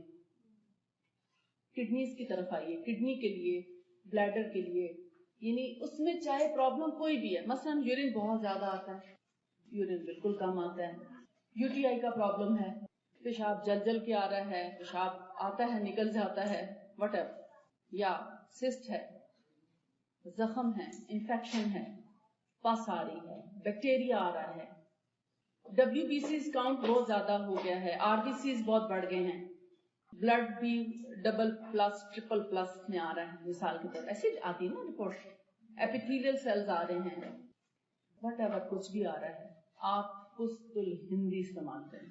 قسط الہندی, قسط الہندی, ہند انڈیا کو سمجھتے ہیں, ہند بھی کہتے ہیں اس کو, ہندی. کاسٹس میں لے کر آئی ہوں کچھ, تھوڑی سی آپ دیکھ لیجئے گا, آپ کو سیمپل مل جائے گا. کیسے لینی ہے؟ 1 ٹی اسپون, جو اس کا صحیح طریقہ وہ یہی ہے. اس میں آپ چینجز کریں گے تو منیمم چینجز جو ہو سکتی ہیں وہ میں آپ کو وہ بھی بتا دوں گی کہاں تک آپ کر سکتے ہیں, ادروائز آپ کو پھر کوئی نہ کوئی پرابلم ہو سکتی ہے جب آپ اس کو غلط طریقے سے استعمال کریں گے. اگر آپ سنت چیز لے رہے ہیں تو سنت طریقہ بھی اختیار کیجیے, اور اگر آپ مصنون طریقہ اختیار نہیں کریں گے تو پھر آپ اس کے سائیڈ ایفیکٹس کے لیے تیار ہو جائیے. پھر سنت چیز کو مت بلیم کریں, اپنے طریقے کو یا اپنے دل کو بلیم کریں جو مانتا نہیں ہے, کیونکہ کڑوی اتنی ہے کہ ہر ایک کے لیے پینا خالہ جی کا گھر نہیں ہے, بہت زیادہ کڑوی, کیونکہ یہ خون کو صاف کرنے والی چیز ہے, باڈی کو ڈیٹاکس کرتی ہے, بلڈ کو کیسے کلین کرتی ہے. آپ دیکھیں جس طرح ہجامہ کرتا ہے نا بلڈ کو کلین, اسی طرح یہ قسط الہندی بھی بلڈ کو کلین کرتی ہے. آپ کو پتہ ہے سب بیماریاں خون میں ہی ہوتی ہیں. جب آپ بیمار ہوتے ہیں تو سب سے پہلے کیا ہوتا ہے؟ Blood test. کیوں ہوتا ہے؟ بلڈ سے ہی پتہ چلتا ہے بیماری کیا ہے, اور ہر بیماری ہے ہی بلڈ میں. اور اس کی ایک اور دلیل بھی ہے کہ اللہ تعالیٰ نے ہمیں حلال جانوروں کو اس طرح ہمارے لیے حلال کیا کہ ان کا خون ضائع کر کے, وہ بھی ایک خاص طریقہ ہے کہ ان کو ذبح کیا جائے اللہ کا نام لے کے, اور ان کے پوری شرارت کو نہ کاٹا جائے, اس کا کنیکشن رہنے دیا جائے دماغ سے کہ پورے کا پورا بلڈ اس کا ویسٹ ہو جائے. اگر جانور بیمار بھی ہے ایون, یعنی جیسے اس کو بخار ہے یا اس کو کوئی تکلیف بھی تھی, بیمار تھا, وہ زندہ نہیں رہ سکتا, جب اس کا بلڈ ضائع ہو گیا تو جانور کا گوشت بالکل ٹھیک ٹھاک. یہ حکمت ہے خون ضائع کرنے میں کہ ہر بیماری خون ہی میں ہے, اور اب تو یہ سائنس نے بھی آپ کو پروو کر کے دے دیا کہ ہر بیماری خون میں پائی جاتی ہے اور اسی سے اس کا ٹیسٹ ہوتا ہے. تو جب خون صاف ہو جائے تو بیماری ختم. اسی لیے رسول اللہ صلی اللہ علیہ وسلم نے قسط الہندی کے بارے میں فرمایا 7 شفائیں ہیں قسط الہندی میں. 7 شفائیں, 7 بیماریوں سے شفا نہیں فرمایا, 7 شفائیں فرمایا. ایک آرگن کا نام, اب دیکھیں ایک اگر فرض کریں کہ کڈنی کا پرابلم ہے, مثلا کڈنی میں سسٹ ہو سکتی ہے, ٹیومر ہو سکتی ہے, انفیکشن ہو سکتا ہے, پین ہو سکتا ہے, سٹون ہو سکتا ہے, کڈنی شرنک ہو سکتی ہے, کڈنی سویل ہو سکتی ہے. کتنے پرابلمس ایک کڈنی سے ریلیٹڈ ہیں, سب کے سب اس میں ٹھیک ہوتے ہیں. ایک کڈنی سے ریلیٹڈ دیکھیں 7 بیماریاں کم از کم آپ کو مل جائیں گی. تو 7 شفائیں جو فرمائی ہیں مختلف آرگنز کا نام لے کے آپ نے فرمایا. مثال کے طور پر لنگس کے لیے، لنگس کی بھی تقریباً ہر بیماری کی اس میں شفا ہے. آپ نمونیا دیکھ لیں، ٹی بی دیکھ لیں، پلیورسی جس میں لنگس میں پانی پڑ جاتا ہے. یہ ٹی بی نمونیا میں نے اپنی طرف سے کہا ہے، ٹھیک ہے. اس کا چونکہ ہم نے ایکسپیرینس کر کے دیکھا ہے، اس لیے کہہ رہی ہوں. حدیث میں جو الفاظ آتے ہیں، پلیورسی کا آتا ہے، ایستما کا آتا ہے، کنجیشن اور کاف، اور اس کے علاوہ ذات الجنب کا لفظ آتا ہے. ذات الجنب کہتے ہیں لنگس کا ایک ایسا پھوڑا ہوتا ہے جس میں لنگس ہارڈ ہو جاتے ہیں، اور وہ اتنے ہارڈ ہو جاتے ہیں کہ ان کے اندر فلیکسیبلٹی ختم ہو جاتی ہے اور انسان 1-2 دن میں ہی ختم ہو سکتا ہے. اللہ تعالیٰ سب کی حفاظت کرنا. ڈاکٹرز اس پھوڑے کو کاٹ کے نکالتے ہیں، لنگس کا حصہ کاٹ دیتے ہیں. ان کے پاس صرف یہ علاج ہے اور کوئی علاج نہیں. جبکہ رسول اللہ صلی اللہ علیہ وسلم نے خست الہندی میں اس کو علاج فرمایا کہ اس کو کھلایا جائے مریض کو اور اس کو سنگھایا بھی جائے، سنف کرایا جائے. خست الہندی کو سنف بھی کرایا جائے کہ ڈائریکٹ لنگس کو ٹچ کرے. وہ ٹچ کیسے کرے گی؟ اس کا اسمیل جائے گی، ڈائریکٹ اسمیل اس کے انہیل کرے گا تو وہ اس سے بھی ٹھیک ہونا شروع ہو جائے گا. اور اس کے علاوہ اس کو آلیو آئل میں، ایکسٹرا ورجن آلیو آئل میں مکس کر کے رکھ لیں 1/10 کے ریشو سے یا 2/10 کے ریشو سے. 1 سے 2 چمچ 10 چمچ تیل میں مکس کر کے رکھ لیں، اور پھر اس مکسچر کا 1 چمچ صبح شام پیشنٹ کو دینا شروع کریں. یہ کس کس چیز کے لیے ہے؟ یہی خشک کھانسی کے لیے، ڈرائی کاف. آپ کا تو یہاں چونکہ ویدر بہت ڈرائی ہے، اکثر لوگوں کو خشک کھانسی الرجی ہو جاتی ہے. الرجک کاف، ڈرائی کاف اور گلے کے زخموں کے لیے، اور اس کے علاوہ پلیورسی کے لیے یہ سنف کرنے کا طریقہ. اور ایستما کے لیے صرف سنف کرنا، ایستما کے لیے سنف کرنا اور اس کے ساتھ اسی کا کہوا بنا کے دینا. کہوا کیسے؟ یعنی گرم پانی کر کے پیالی میں ڈالیں اور پیالی میں 1 ٹی اسپون خست الہندی ڈالیں، اس کو تھوڑی دیر سوک کر کے رکھ دیں اور پھر اس کو پی لیا جائے. کیسے؟ اگر تو بچہ ہے مثال کے طور پر تو اس کو آپ شہد ملا کے دے دیں، کوئی بات نہیں، شہد میں بھی شفا ہے. مگر بڑوں کے لیے شہد زیادہ نہیں. کبھی شروع کرنے کے لیے آپ سٹارٹ میں تو آپ کر سکتے ہیں لیکن بعد میں نہیں، کیونکہ شوگر لیول آپ کا مینٹین رہنا چاہیے. یہ ایون ڈائبٹیز میں بھی فائدہ دیتی ہے، ڈائبیٹک پیشنٹس کو بہت ریلیف دیتی ہے، اور بہت سے لوگوں کی ڈائبٹیز بھی ٹھیک ہو چکی ہے اس سے. لیکن میں یہ نہیں کہوں گی کہ آپ اس کو لینا شروع کر دوائیں بند کر دیں. جو دوا لے رہے ہیں اس کو بہت کیئرفلی ڈاکٹر کے مشورے سے ہی بند کرنا ہے. جب آپ کی رپورٹس اچھی آنا شروع ہو جائیں گی ڈاکٹر خود ہی کم کرنا شروع کر دیں گے. کوئی بھی بیماری ہے اگر اور اس کے لیے آپ کوئی میڈیسن مستقل لے رہے ہیں تو پلیز کوئی دوا فوری طور پر بند نہ کریں. وہ دوائیں لیتے رہیں، پھر ڈاکٹرز کو آپ چیک اپ کراتے رہیں.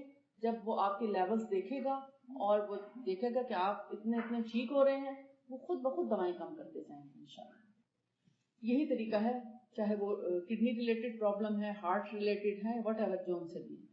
اچھا، اب مثانے میں انفیکشن ہو سکتا ہے، بلیڈر میں، اس میں بعض اوقات اسٹون اتنا بڑا ہوتا ہے کہ وہ یورین جو ہے وہ پاس نہیں ہو پاتا. جن لوگوں کو یورین کم آتا ہے اور اس کی وجہ سے ان کی باڈی میں سویلنگ شروع ہو جاتی ہے، یہ سویلنگ کو بھی دور کرتی ہے خست الہندی. سویلنگ باڈی کے اندر جیسے ورم ہو جاتا ہے، پھول جاتا ہے جسم.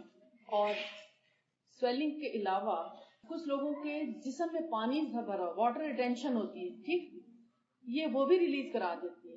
اور آپ حیران ہو جائیں گے کہ تھوڑے ہی دنوں میں آپ کا سائز پہلے سے ضرور کم ہوتا ہے. چاہے کسی کا زیادہ کم ہوگا، کسی کا کم ہوگا. جس میں پرابلم زیادہ ہے وہ تھوڑا دیر سے کم ہوگا، لیکن واٹر ریٹینشن اور سویلنگ یہ 2 تو چیزیں باڈی سے نکال دیتی ہے.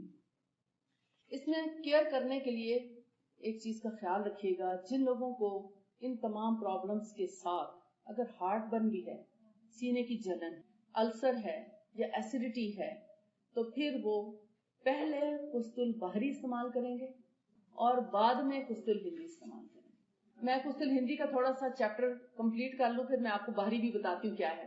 اب دیکھیں، یورین میں جو بھی پرابلمز تھے اسی کی وجہ سے سویلنگ ہوئی باڈی میں یا لیگز میں یا پاؤں میں. آپ دیکھتے ہیں اکثر اینکل سوجے ہوئے ہوتے ہیں، یورک ایسڈ بڑھ جاتا ہے، یہ یورک ایسڈ کو بھی ٹھیک کرتے ہیں. باڈی ایکس، آپ دیکھیں یورک ایسڈ کی وجہ سے دردیں ہوتی ہیں، یا یورک ایسڈ نہیں تو آرتھرائٹس کی وجہ سے دردیں ہیں، یا تھک جانے کی وجہ سے عمرہ کرنے صحیح کرنے کے بعد تھکے اور اس کے بعد آپ کو جو درد شروع ہوا، آپ اپنی زمزم کی بوٹل میں ہی 1 چمچ ڈال کے لے جائیں ساتھ. آپ دیکھیں اس کو چاہے تھوڑا تھوڑا کر کے پئیں تو بھی پیا جا سکتا ہے. یعنی جو پانی آپ 1 ٹی اسپون اس میں ڈال کے سوک کرتے ہیں اس پانی کو ایٹ اے ٹائم پی سکتے ہیں, ایٹ اے ٹائم پی لیں. اگر ایٹ اے ٹائم نہیں پی سکتے اس کو 2-4 حصوں میں کر کے پی سکتے ہیں اور دن کے اینی ٹائم پی سکتے ہیں. ارلی مارننگ سٹارٹ ضرور کریں تاکہ جو الٹی آنی ہے وہ صبح آ جائے, کیونکہ وامٹ کچھ لوگوں کو نوزیا فیل ہوتا ہے اس سے, وہ پی نہیں سکتے بیکاز کچھ لوگوں کے اثرات ہوتے ہیں. اور آپ حیران ہوں گے اس سے اثرات بھی کم ہوتے ہیں, کیونکہ جو جن اندر بیٹھا ہوتا ہے اس کو بھی بہت بری لگتی ہے, اور جب وہ وامٹ کرتے ہیں تو اس سے ان کا جن بھی نکل جاتا ہے. حبہ سودا, زمزم, قسط ہندی یا بحری, یہ ایسی دوائیں ہیں, یہ لازوال دوائیں ہیں. ان سے, اور چوتھی چیز حجامہ, یہ 4 چیزیں ایسی ہیں جن سے جنات کو بھی تکلیف ہوتی ہے, وہ بھی جسم کو چھوڑ دیتے ہیں. آپ کہیں گے جن کہاں سے آگے, وہ تو کبھی کسی سائنس نے جو ہے وہ ریسرچ کر کے نہیں آج تک بتا سکی. اسی لیے کہا جاتا ہے کہ انبیاء علیہ السلام لوگوں کا مکمل علاج کیا کرتے تھے اور ان کو شفا یاب کیا کرتے تھے, کیونکہ ہر انسان جس دنیا میں آتا ہے اس کے ساتھ ایک شیطان جن بھی پیدا کیا جاتا ہے. اور حدیث میں آتا ہے کہ جب ایک بچہ روتا ہے تو اس کے ساتھ جو شیطان پیدا کیا جاتا ہے جب وہ اس کو ٹچ کرتا ہے تو بچہ روتا ہے. سائنس کہتی ہے جب اس کے لنگس میں ایئر آتی ہے تو بچہ روتا ہے, کیونکہ اس کو جن نظر نہیں آتا. جب کسی کو جن ہی نظر نہیں آئے گا اس کا علاج کیا کرے گی؟ تو آج کی جو سائنٹیفک ریسرچ ہے وہ ادھوری ہے, لیکن اللہ کا علم بہت وسیع ہے. جس نے جنوں کو پیدا کیا, جس نے قرآن پاک میں سورہ جن بنائی, جس میں جنوں کے ایمان لانے کا ذکر پایا جاتا ہے, اور جس طرح آپ دیکھتے ہیں کہ کچھ لوگوں کے ٹیسٹ رپورٹس بالکل ٹھیک آتی ہیں مگر وہ بہت زیادہ بیمار ہوتے ہیں, کوئی ڈاکٹر اس کو ڈائگنوز نہیں کر سکتا, وہ آپ کو اوکے کر کے بھیج دیتے ہیں, آپ کی سب رپورٹس ٹھیک ہیں, آپ کو وہم کی بیماری, آپ گھر چلے, چاہے وہ بستر سے اچھل کے گر رہا ہو, وہ کہتے ہیں آپ کو کچھ نہیں ہے, کیونکہ ان کو نظر کچھ نہیں آ رہی بیماری. جب تک ان کو رپورٹس میں کچھ نظر نہیں آئے گا وہ علاج نہیں کر سکتے, کیونکہ ان کا علم ادھورا ہے. یہ بات یاد رکھیے. آپ کو بہت زیادہ کانفیڈنس ہے نا ڈاکٹرز پہ, تمام ڈاکٹرز انسان ہیں اور ان کا علم ادھورا ہے. ہاں, اللہ رب العزت نے جو علم عطا کیا ہے جسے رقیہ شریعہ ہے, آپ دیکھیں تمام وہ آیات اور وہ چیزیں شامل کی گئی اس میں صورتیں جو قرآن پاک میں ہیں, اور علماء کرام کی متفقہ رائے سے رقیہ شریعہ جو ہے وہ ترتیب دیا گیا ہے. اب دیکھیں آپ یہ ثواب کی نیت سے نہیں پڑھ رہے, اس لیے اس میں بدعت نہیں ہے. کسی نے مجھ سے سوال کیا کہ یہ بدعت نہیں ہے, رسول اللہ صلی اللہ علیہ وسلم نے اس طرح تو رقیہ شریعہ نہیں پڑھا تھا. اللہ کے رسول صلی اللہ علیہ وسلم نے کچھ چیزوں کی اجازت دی تھی, جیسے صحابہ کرام کا ایک گروہ کسی میدان سے گزر رہا تھا, صحرا سے, تو راستے میں ان کو بھوک لگی, ایک بستی آئی, تو انہوں نے, جیسے ہوتا ہے نا کہ عرب یہاں پہ رواج ہے کہ اگر کوئی راستے سے کوئی گزر رہا ہے اس کو بھوک لگی ہے, وہ جو بھی ملے گا وہ کھانا دے دے گا اس کو. ان کو بھوک لگی تھی مگر اس بستی کے رہنے والوں نے ان کو کھانا نہیں دیا, اور یہ تھے صحابہ کرام رضی اللہ تعالیٰ عنہ. یہ لوگ آگے چل پڑے. اللہ تعالیٰ زیادہ بہتر اسباب بنانے والا ہے. اللہ پہ توکل کرنے والے ہوں تو کیا اللہ تعالیٰ ان کے توکل پہ پورا نہیں اترے گا؟ ابھی وہ تھوڑا سی آگے جاتے ہیں کہ ان کے اسی بستی کے سردار کو ایک سانپ ڈس لیتا ہے. اب انہی میں سے ایک شخص کہتا ہے کہ یہ جو لوگ ابھی گئے ہیں ان کے پاس ایک ایسا الہامی علم ہے جس کی بنا پر اس کا علاج ہو سکتا ہے, ہمارے سردار بچ سکتا ہے. انہوں نے پھر اسی قافلے کو واپس بلایا اور ان سے ریکویسٹ کی کہ اس کا علاج کرو, کیونکہ ان کے پاس بھی نبی کا دیا ہوا علم تھا. انہوں نے انکار کر دیا, انہوں نے کہا ہم اس کا علاج نہیں کریں گے, کیونکہ تم, مطلب یہ نہیں کہا کہ تم نے کھانا نہیں دیا تھا اس لیے. انہوں نے کہا تھا ایک شرط پہ ہم علاج کریں گے. تو انہوں نے پوچھا کیا شرط ہے؟ انہوں نے کہا 30 بکریاں 30 گوٹس آپ ہمیں دیں گے تو ہم دم کریں گے. اب انہوں نے 30 گوٹس لی اور سورہ فاتحہ کا دم کیا, سردار ٹھیک ہو گیا صرف سورہ فاتحہ کے دم سے. اور سانپ کے ڈسنے میں سورہ فاتحہ کا دم بہت کارآمد ہے. اب وہ ان کے دل میں تھوڑی سی تکلیف ہوئی کہ ہم نے 30 بکریاں ان سے لے لی ہیں. اب رسول اللہ صلی اللہ علیہ وسلم کی کیا رائے ہے اس بارے میں, وہ پتہ نہیں ناراض نہ ہوں. اب وہ سیدھا رسول اللہ صلی اللہ علیہ وسلم کے پاس جاتے ہیں کہ یا رسول اللہ ہم نے ان سے 30 بکریاں ڈیمانڈ کر لی اور یہ اس طرح ہم نے دم کیا. تو آپ نے پوچھا تمہیں یہ دم کس نے سکھایا تھا؟ انہوں نے کہا کہ اس سورت کا نام شفا بھی ہے. تو ہم نے سوچا کہ اللہ اس سے شفا دے گا، لہٰذا ہم نے اس کو پڑھا تو وہ ٹھیک ہو گیا. آپ نے کہا تم نے سچ اچھا کیا. یعنی ان کو اچھا، پہلے آپ نے کہا کہ نہیں میں بھی ایک شرط ہے تمہیں مشورہ دوں گا، آپ صلی اللہ علیہ وسلم نے فرمایا. انہوں نے پوچھا وہ کیا؟ ہاں، ایک تو یہ بات پوچھی کہ ہم نے دم درست کیا کہ نہیں، دوسرا یہ کہ ہم نے 30 بکریاں ان سے لے لی، کیا ہم نے غلط تو نہیں کیا؟ آپ نے کہا اچھا میں بھی تمہیں جو ہے نا ایک شرط پہ دوں گا، ایک بکری اس میں سے تم مجھے دو گے. یہ اصل میں ہمیں اس طرح سے کچھ چیزوں کے بارے میں ہمیں رہنمائی ملتی ہے کہ کیا چیز، جیسے ڈاکٹر اپنی فیس لیتا ہے مثال کے طور پر، تو اس سے ہی رہنمائی ملتی ہے کہ اگر ڈاکٹر اپنی فیس لیتا ہے تو وہ غلط نہیں کرتا. اب آپ دیکھیں کہ ساری دنیا ایک انسان کے پاس آ کے مشورے کرنے لگے تو اس انسان کی اپنی زندگی تباہ ہو جائے. تو وہ ایک ریسٹرکشن بھی ہے. پھر یہ کہ اگر اس کے ہاتھ میں کچھ نہیں ہوگا، وہ صدقہ خیرات کوئی اور خیر خائی کے کام، بھلائی کے کام کچھ بھی نہیں کر سکتا، نہ اپنا گھر چلا سکتا. تو اگر آپ سمجھتے ہیں ایک ایسا انسان ہے کہ وہ ہو سکتا ہے کہ وہ آپ سے زیادہ کوئی اور بھلائی کا کام سوچ کے یا مختلف بھلائیوں کے کاموں میں لگا دے، تو اس کو فیس دینے میں کیا برائی ہے؟ اب 30 بکریوں جتنی فیس لینے کی اجازت ہے. ٹھیک، اچھا، یہ مطلب یہ ایک اس میں سے سیکھنے کی بات ہے، یعنی اس میں کوئی برائی نہیں. آپ نے کہا تم نے ٹھیک کیا، کوئی حرج نہیں اس میں. آپ دیکھیں نا، پتہ نہیں کتنا بڑا قافلہ تھا، ان کو کتنے کھانے کی ضرورت تھی، اور پھر وہ اللہ تعالیٰ ہی ضرورتیں پوری کرنے والے، اور بعض دفعہ 20 گنا زیادہ بھی تو دیتا ہے نا اللہ تعالیٰ جب اس پہ توکل کرتے ہیں. تو بہرحال یہ ایک ضمناً بات آ گئی. لیکن سورہ فاتحہ کا دم جو ہے وہ دیکھیں سانپ کے ڈسے ہوئے میں بھی کارآمد ہے. اسی طرح اگر کسی کو بخار ہو جائے، کسی کو بڑے پھوڑے نکل آئیں، بڑے بڑے، آپ دیکھیں کچھ لوگ کہتے ہیں کہ ہمیں بہت بڑا بوائل نکل آیا، گڑ بھی کہتے ہیں، کچھ بلسٹرز بنتے ہیں، بڑے بڑے پھوڑے بنتے ہیں، تو اس کے لیے بھی دم سکھایا گیا ہے. یعنی جھاڑ پھونک کا طریقہ ہے، دم ہے. پھر ایک جنرل دم ہے جو جنات، جادو، آسیب اور نظر سے بچنے کے لیے ہے. نبی صلی اللہ علیہ وسلم پر جب جادو کا اثر ہوا وہ اللہ کے حکم سے ہوا تھا، آپ بھولے نہیں تھے اللہ کو. لیکن ہمیں وہ طریقہ سکھانا تھا کہ اگر امت مسلمہ کا، امت محمدی صلی اللہ علیہ وسلم کا اگر ایک فرد بھی اس کیفیت سے دوچار ہو جائے کہ جنات اس پر غلبہ پا لیں اور اس کا اپنا ریموٹ کنٹرول جنات کے ہاتھ میں چلا جائے یا اس پر جادو کر دیا جائے، اور جنات، آپ کو پتہ ہے جادو کے ذریعے جنات انسانوں میں ڈمپ کیے جاتے ہیں. اب اس جن کا بھی بس نہیں رہتا کہ وہ اٹھ کے باہر چلا جائے، نکل جائے، اور انسان بھی جو ہے وہ بے بس ہو جاتے ہیں کہ اب اس کو کیسے نکالا جائے. اور یہ جنات ہمارے جوڑوں میں بیٹھ جاتے ہیں، گھٹنوں میں بیٹھیں گے، کمر میں بیٹھیں گے، یہ آپ کے شولڈرز پہ، دماغ میں.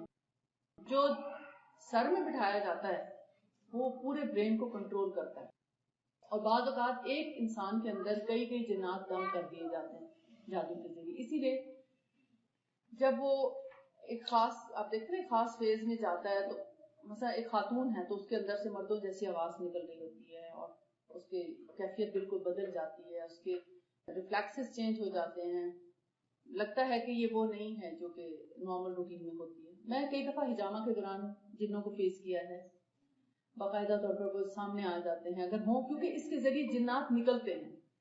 تو بعض اوقات وہ جرا کرتے ہیں ہمارے ساتھ، بحث کرتے ہیں یا بات کرتے ہیں، بعض اوقات برا بھلا بھی کہتے ہیں، اور لیکن ہم ان سے بڑے پیار سے ہی بات کرتے ہیں. بحث والی، یعنی وہ بحث کرنے کی کوشش کرتے ہیں مگر ہم ان کو بڑے تحمل سے، آرام سے، جیسے ایک بچے کو سمجھایا جاتا ہے اس طرح بات کرتے ہیں، اور کوشش یہ کرتے ہیں کہ اس کو مسلمان کر دیں. اگر ایک چیز ظاہر ہو گئی ہے تو اسے ہم کہتے ہیں کہ تمہارا فائدہ اسی میں ہے کہ تم ایمان لے آؤ، مسلمان ہو جاؤ، تو تم اس سے بھی آزاد ہو جاؤ گے اور تمہاری اپنی دنیا بھی سنورے گی، آخرت بھی سنورے گی. تو بعض اوقات اب جیسے 1 مہینہ بھی اس بات کو نہیں ہوا، میں کراچی میں تھی تو میں نے اسی طرح ایک خاتون کا میں کر رہی تھی، اس کا جن حاضر ہو گیا، وہ بالکل مردوں جیسی اس کی آواز ہو گئی. اور پھر یہ ایسے لوگ نا فلک نہیں چھپکتے، جب جنات غالب آ جاتے ہیں تو وہ بالکل سٹیل ہو جاتے ہیں ان کی آنکھیں. تو اس نے کہا کہ مجھے چھوڑ دو. میں نے کہا تمہیں نہیں چھوڑنا، میں یہ حقیقت ہے. اور جی آواز بدل گئی نا. تو کہتا ہے، میں نے کہا تم کہاں سے آئے ہو؟ کہتا میں انڈیا سے آیا ہوں.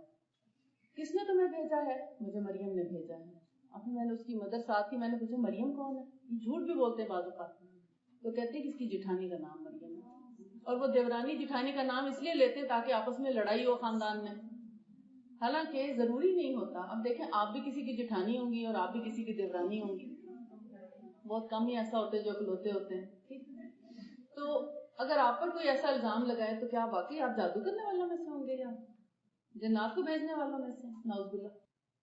تو یہ جھوٹ بولتے ہیں تاکہ آپس میں خاندانوں میں نا اتفاقی ہو, کبھی نند کا نام لے دیں گے, کبھی ساس کا, کبھی بہو کا, کبھی بھابھی کا. تو ان کی باتوں میں یقین نہیں کرنا چاہیے. میں نے سے کہا کہ تم اس کی تم بہت بات مانتے ہو, تم آ گئے, اچھا اگر تم اتنی بات ماننے والوں میں سے ہو تو ایک میری بھی مان لو. تو میں نے کہا تم ایسا کرو, سب کی باتیں چھوڑو, تم ایمان لے آؤ. کہتا نہیں میں تو ہندو ہوں, میں نہیں لاؤں. ایسے ایسے پھر وہ سچ چھٹکتے, نہیں میں ایمان نہیں لاؤں گا. خیر میں نے پھر اس سے پوچھا, میں نے کہا تمہیں پیدا کس نے کیا ہے, یہ دنیا کس نے بنائی ہے, تم نے آخر مرنا تو ہے نا, جانا تو ہے نا اپنے رب کے پاس, تو کیوں اپنی آخرت کو خراب کرتے ہو. تمہیں ایک اچھا موقع مل رہا ہے, میں تمہیں کلمہ پڑھاتی ہوں, پڑھو لا الہ الا اللہ محمد رسول اللہ.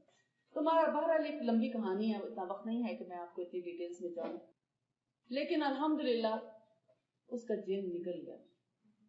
کیسے کہ جب اس کا ہجامہ شروع کرتے تھے تو وہ حاضر ہو جاتا تھا, ہجامہ نہیں کرنے دیتا, تو اس کے سر کا ہجامہ یہ جنات اور شیاطین اور جادو وغیرہ کے اثرات کو دور کرنے کے لیے 0.32 لگایا جاتا ہے, اور اس سے وہ لوگ بے بس ہو کر نکل جاتے ہیں. خیر اس کا تھوڑا بہت اثر پھر بھی نظر آیا جب وہ اٹھنے لگی, اور اس میں اچھا وہ جب بھی آتا تھا اس کو ایک دم وامٹ ہوتی تھی, مطلب آواز زور سے نکالتا تھا جیسے کسی کو وامٹ ہونے والی نوزیا کی آواز جیسے نکالتے ہیں. تو اس پھر ویسی آواز آنے لگی تو میں نے اس کو کہا فوراً سیدھا لیٹ جاؤ. اب وہ سیدھا لیٹ گئی تو میں نے بلیک سیڈ آئل کے ڈراپس اس کے ناک میں ڈالے دونوں طرف. تو جس طرح کوئی چیز بہت اونچائی سے پانی گرتا گڑ گڑ کی آواز آتی ہے نا, اس طرح سے بوتل میں سے جیسے پانی تیزی سے نکلتا ہے تو آواز آتی ہے, تو اس طرح سے آواز آئی اور اس کے بعد وہ ریلیکس ہو گیا. کیونکہ یہ بلیک سیڈ جو ہے, بلیک سیڈ آئل, یہ بھی جنات کو نکالنے کا ایک ذریعہ ہے. ان کو ناک میں ڈالنا آنکھ میں فائدے کے لیے ہے. یہ بھی بہت کڑوا لگتا ہے ناک میں ڈالتے ہیں, بہت برا لگتا ہے. یہ سائنس کا پورا علاج بھی ہے, سائنوسائٹس, ہیڈ ایک, مائگرینس, ان کے لیے بلیک سیڈ آئل اگر آپ ناک میں ڈالیں تو آپ کا ہیڈ ایک اور مائگرین ود ان 5 منٹس جاتا ہے. 10 drops each nostril, 20 drops total, 10 drops ادھر 10 drops, وہ تھوڑا سا ہے سیمپل ہمارے پاس. پھر اسی طرح کلونجی کا تیل, یہ پورے ڈراپر کے ساتھ بنایا ہوا ہے, آپ دیکھیے گا ڈراپر بھی اس کے آگے بنا ہوا ہے, ورنہ پرابلم ہوتی ہے کہ آپ ڈالیں کیسے. اسی طرح خست البحری اور ہندی, یہ گلے کی خرابی, ٹانسلائٹس, ماؤتھ السرز. باہری جو ہے وہ السرز کے لیے بہت اچھی ہے, اسکن ڈیزیزز کے لیے بہت اچھی ہے, کہ جلد پر اگر کوئی دانے پھوڑے پھنسیاں کوئی ایسی چیز ہے تو اس کو پانی میں ملا کر یا شہد والے پانی میں ملا کر لگایا جائے تو پھوڑے پھنسیاں, الرجی جو ہے اس سے کیور ہو جاتی ہے. اگر جلا ہوا ہے تو شہد میں ڈائریکٹ خست البحری کا پاؤڈر آپ کے سامنے ہے, آپ بعد میں دیکھ لیجئے گا. تو اگر خدا نہ خواستہ اسکن برن ہو گئی ہے تو اس میں ایک حصہ خست البحری, یعنی اگر 1 چمچ آپ خست البحری ڈال رہے ہیں تو 2 سے 3 چمچ, ڈپینڈ کرتا ہے نا, شاید بھاری ہوتا ہے تو زیادہ آ جاتا ہے, تو اس لیے 2 چمچ لیں گے وہ 3 کے برابر ہو جاتا ہے, اور 2 سے 3 چمچ شہد کے ملا کر اس کو پیسٹ بنا کے لگا دیا جائے جلے ہوئے پر. ماؤتھ السرز ہیں تو اسی طرح منہ میں لگا کر چھوڑ دیا جائے, ماؤتھ السرز ٹھیک ہو جاتے ہیں. گلے کی خرابی ہو, گلا خراب ہے, ٹانسلز ہیں, ٹانسلز میں اس کو ناک میں بھی ڈالا جاتا ہے, یعنی اس کا 1 پنچ لے کے 2 چمچ میں ڈالیں, 2 ٹی اسپونز میں 10 ڈراپس اس میں پانی ڈالیں. بڑوں کے لیے, ایڈلٹس کے لیے 10 ڈراپس, اور چلڈرن کے لیے 5 ڈراپس, اور 3 سال تک کے جو بچے ہیں ان سے چھوٹے بچوں کی ناک میں نہیں ڈالا جاتا, ان کو صرف چٹایا ہی جاتا ہے. تو خست البحری کے 1 پنچ اور 10 ڈراپس زمزم یا پانی کے اس میں ملا کر 2 چمچ میں, تو اس کو بھی ناک میں ڈالا جاتا ہے. ناک میں ڈال کے تو تھوڑا سا ناک کو پریس کریں تاکہ وہ حلق میں آ جائے. اب دیکھیں اگر فرض کریں ٹانسلز ایسے ہی ہوتے ہیں نا جیسے اس کا شیپ ہے, تو جب ہم کھاتے ہیں تو ٹانسلز کے نیچے سے دوا گزر جاتی ہے, اس حصے تک نہیں پہنچتی, جبکہ ہمارے جو نوسٹرلز ہیں وہ عین اس کے اوپر کھلتے ہیں. تو جب ناک سے ڈالی جاتی دوا تو اس پورے کے اوپر گزر کے جاتی ہے.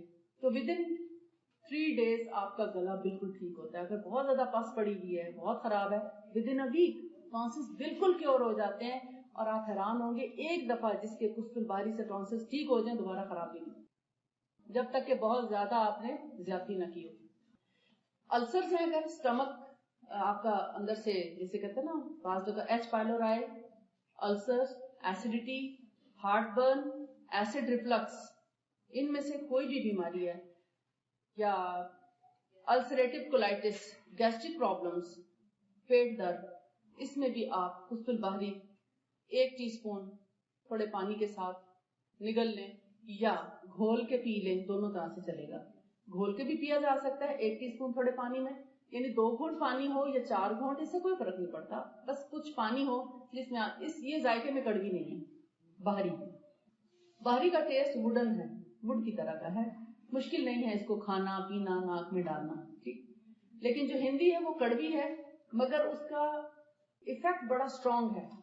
جن لوگوں کو ہارٹ برن ہو وہ ہندی پہلے نہ لیں, 1 مہینہ قسط البحری لے کے پھر اگر کوئی انفیکشس ڈیزیز ہے, مثلا کوئی کڈنی کا انفیکشن ہے, کوئی لیور کا ہے, اور کسی بھی چیز کا انفیکشن ہے, تو اس میں ہندی پھر 1 مہینے کے بعد لیں. میں نے یہی طریقہ آزمایا, الحمدللہ بہت کامیابی ہوئی, لوگوں کے السرز ٹھیک ہوئے, ایسیڈیٹیز, ایسڈ ریفلکس, یہ سینے کی جلن, سب کچھ ٹھیک ہوا ماشاءاللہ. منہ کے ماؤتھ السرز آپ دیکھیں ڈاکٹرز کے پاس کوئی علاج نہیں, وہ اینٹی بایوٹک بھی نہیں دیتے, کام نہیں کرتی. تو اندر کا انفیکشن ہو یا باہر کا, قسط البحری دی بیسٹ سورس ہے. آپ صلی اللہ علیہ وسلم نے جلد کی بیماریوں میں بھی اس کا ذکر کیا ہے کہ جلد کے لیے بھی شفا ہے, یہ آلات بول کے لیے شفا ہے, یہ اور اسی طرح انفرٹیلٹی کے پرابلمز, میل انفرٹیلٹی ہو یا فیمیل انفرٹیلٹی, دونوں میں قسط الہندی میں سمجھتی ہوں یہ اللہ کا بہت بڑا انعام ہے. کڑوی تو ہے مگر کڑوی شاید ہمارے امتحان کے لیے رکھا ہے, یعنی ہمارا اس میں نا امتحان ہے ہمارے ایمان کا. جس کے لیے اللہ تعالیٰ نے شفا کا حکم دے دیا ہے اس کو قسط الہندی کی توفیق ہوتی ہے. جس کے لیے شفا ابھی نہیں آئی اس کا ذہن ہی نہیں بنتا.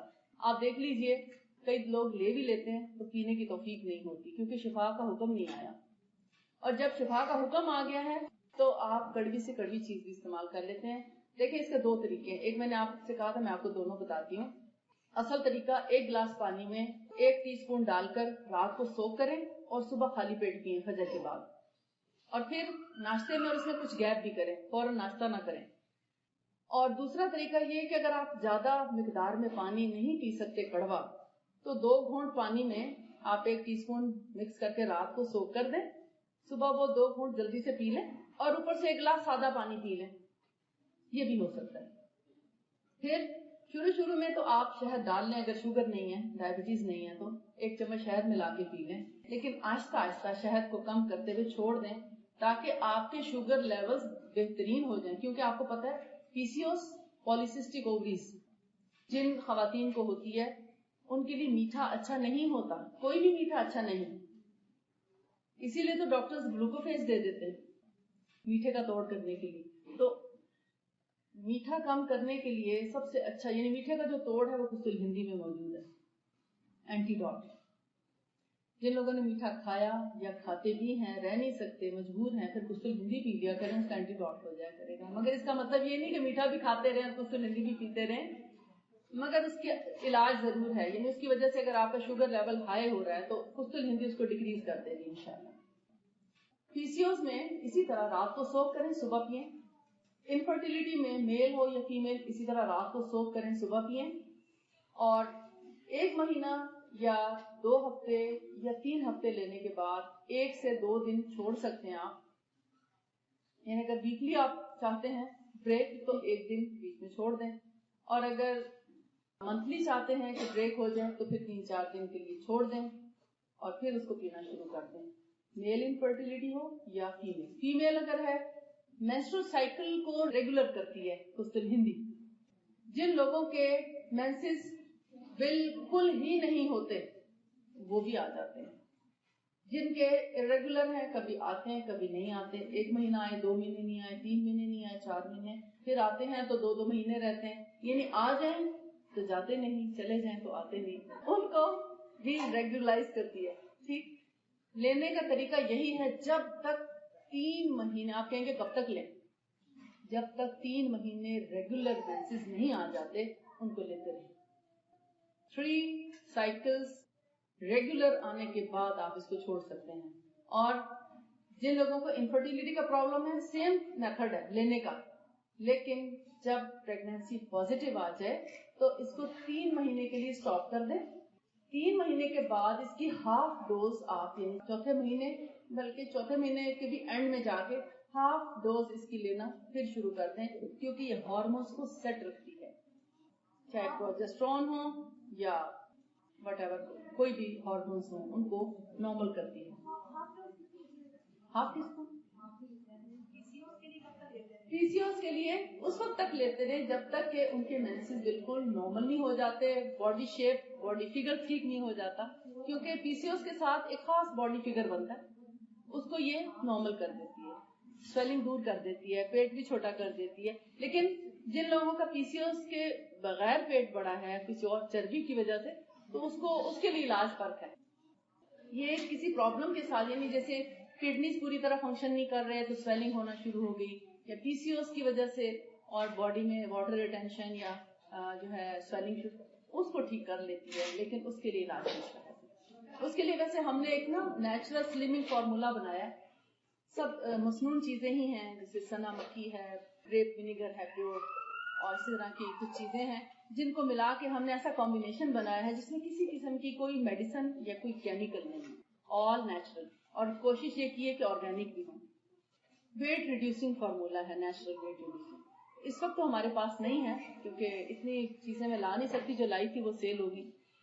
وہ آپ پاکستان سے آرڈر کر سکتے ہیں. میں صرف ایک سمپل سا آپ کو طریقہ بتا دیتی ہوں. فرض کریں اگر آپ کو پاکستان سے آرڈر کرنا ہے، پاکستان میں سے کوئی آ رہا ہے، اگر چاہے وہ کراچی سے آ رہا ہے یا پشاور سے، نو پرابلم، یا لاہور سے، وہاں کا ایڈریس دے دیں ہمیں اور وہاں کا کانٹیکٹ نمبر اور اس پرسن کا نام دے دیں، وہ چیزیں بائی میل ان تک پہنچ جائیں گی.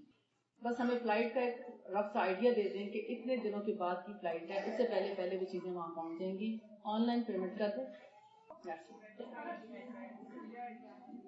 جی نہیں، ویب سائٹ سے نہیں، وہ خود بھی پاکستان سے بھی کر سکتے ہیں. اگر آپ نے یہاں سے پیمنٹ کرنی ہے یہاں بھی کر دیں.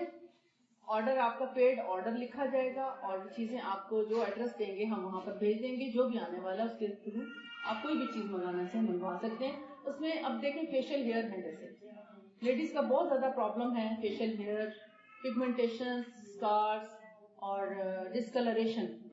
جیسے کہتے ہیں ہم لپسٹک چھوڑ نہیں سکتے کیونکہ ہونٹ جو ہے اتنے کالے ہو چکے ہیں کہ اب اس کو چھوڑ نہیں سکتے.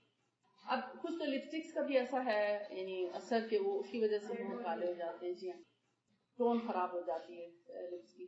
تو اس کے لیے بھی، اور یہ ساری پرابلمس کے لیے ایک ہی دوا ہم نے بنائی ہے. یہ بھی اسکن کے لیے بہت اچھا ایک ٹونک ہے. یہ بھی مصنوعی چیزوں سے ہی بنایا گیا ہے. اور اس کے ساتھ ایک گلو ہے. گلو آپ دیکھیں گے وہ آپ کو دکھا، چونکہ چند باٹلز ہیں اس لیے آپ کو زیادہ، میں لوشن وغیرہ ابھی بھی اس وقت بھی میں نے وہی یوز کی ہوئی ہے، حالانکہ باہر آنا تھا تو میں نے سوچا چونکہ ہم کور کر لیتے ہیں اس سے فرق نہیں پڑتا تو میں باہر بھی لگا لیتی ہوں.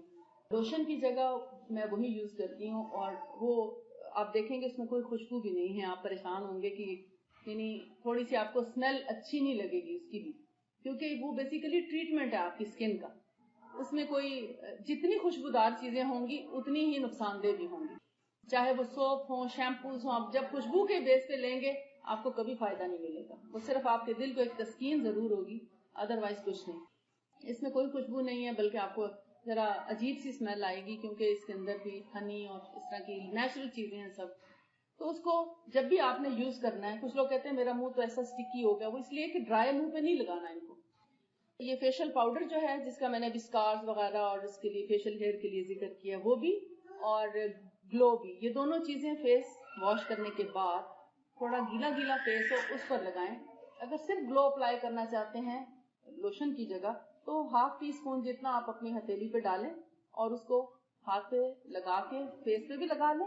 اور ہاتھوں کے جیسے کیوٹیکل جن کے بن جاتے ہیں، رف ہو جاتے ہیں ہاتھ، ان سب کے لیے بہت اچھا ہے، بیبی اسکن رہتی ہے.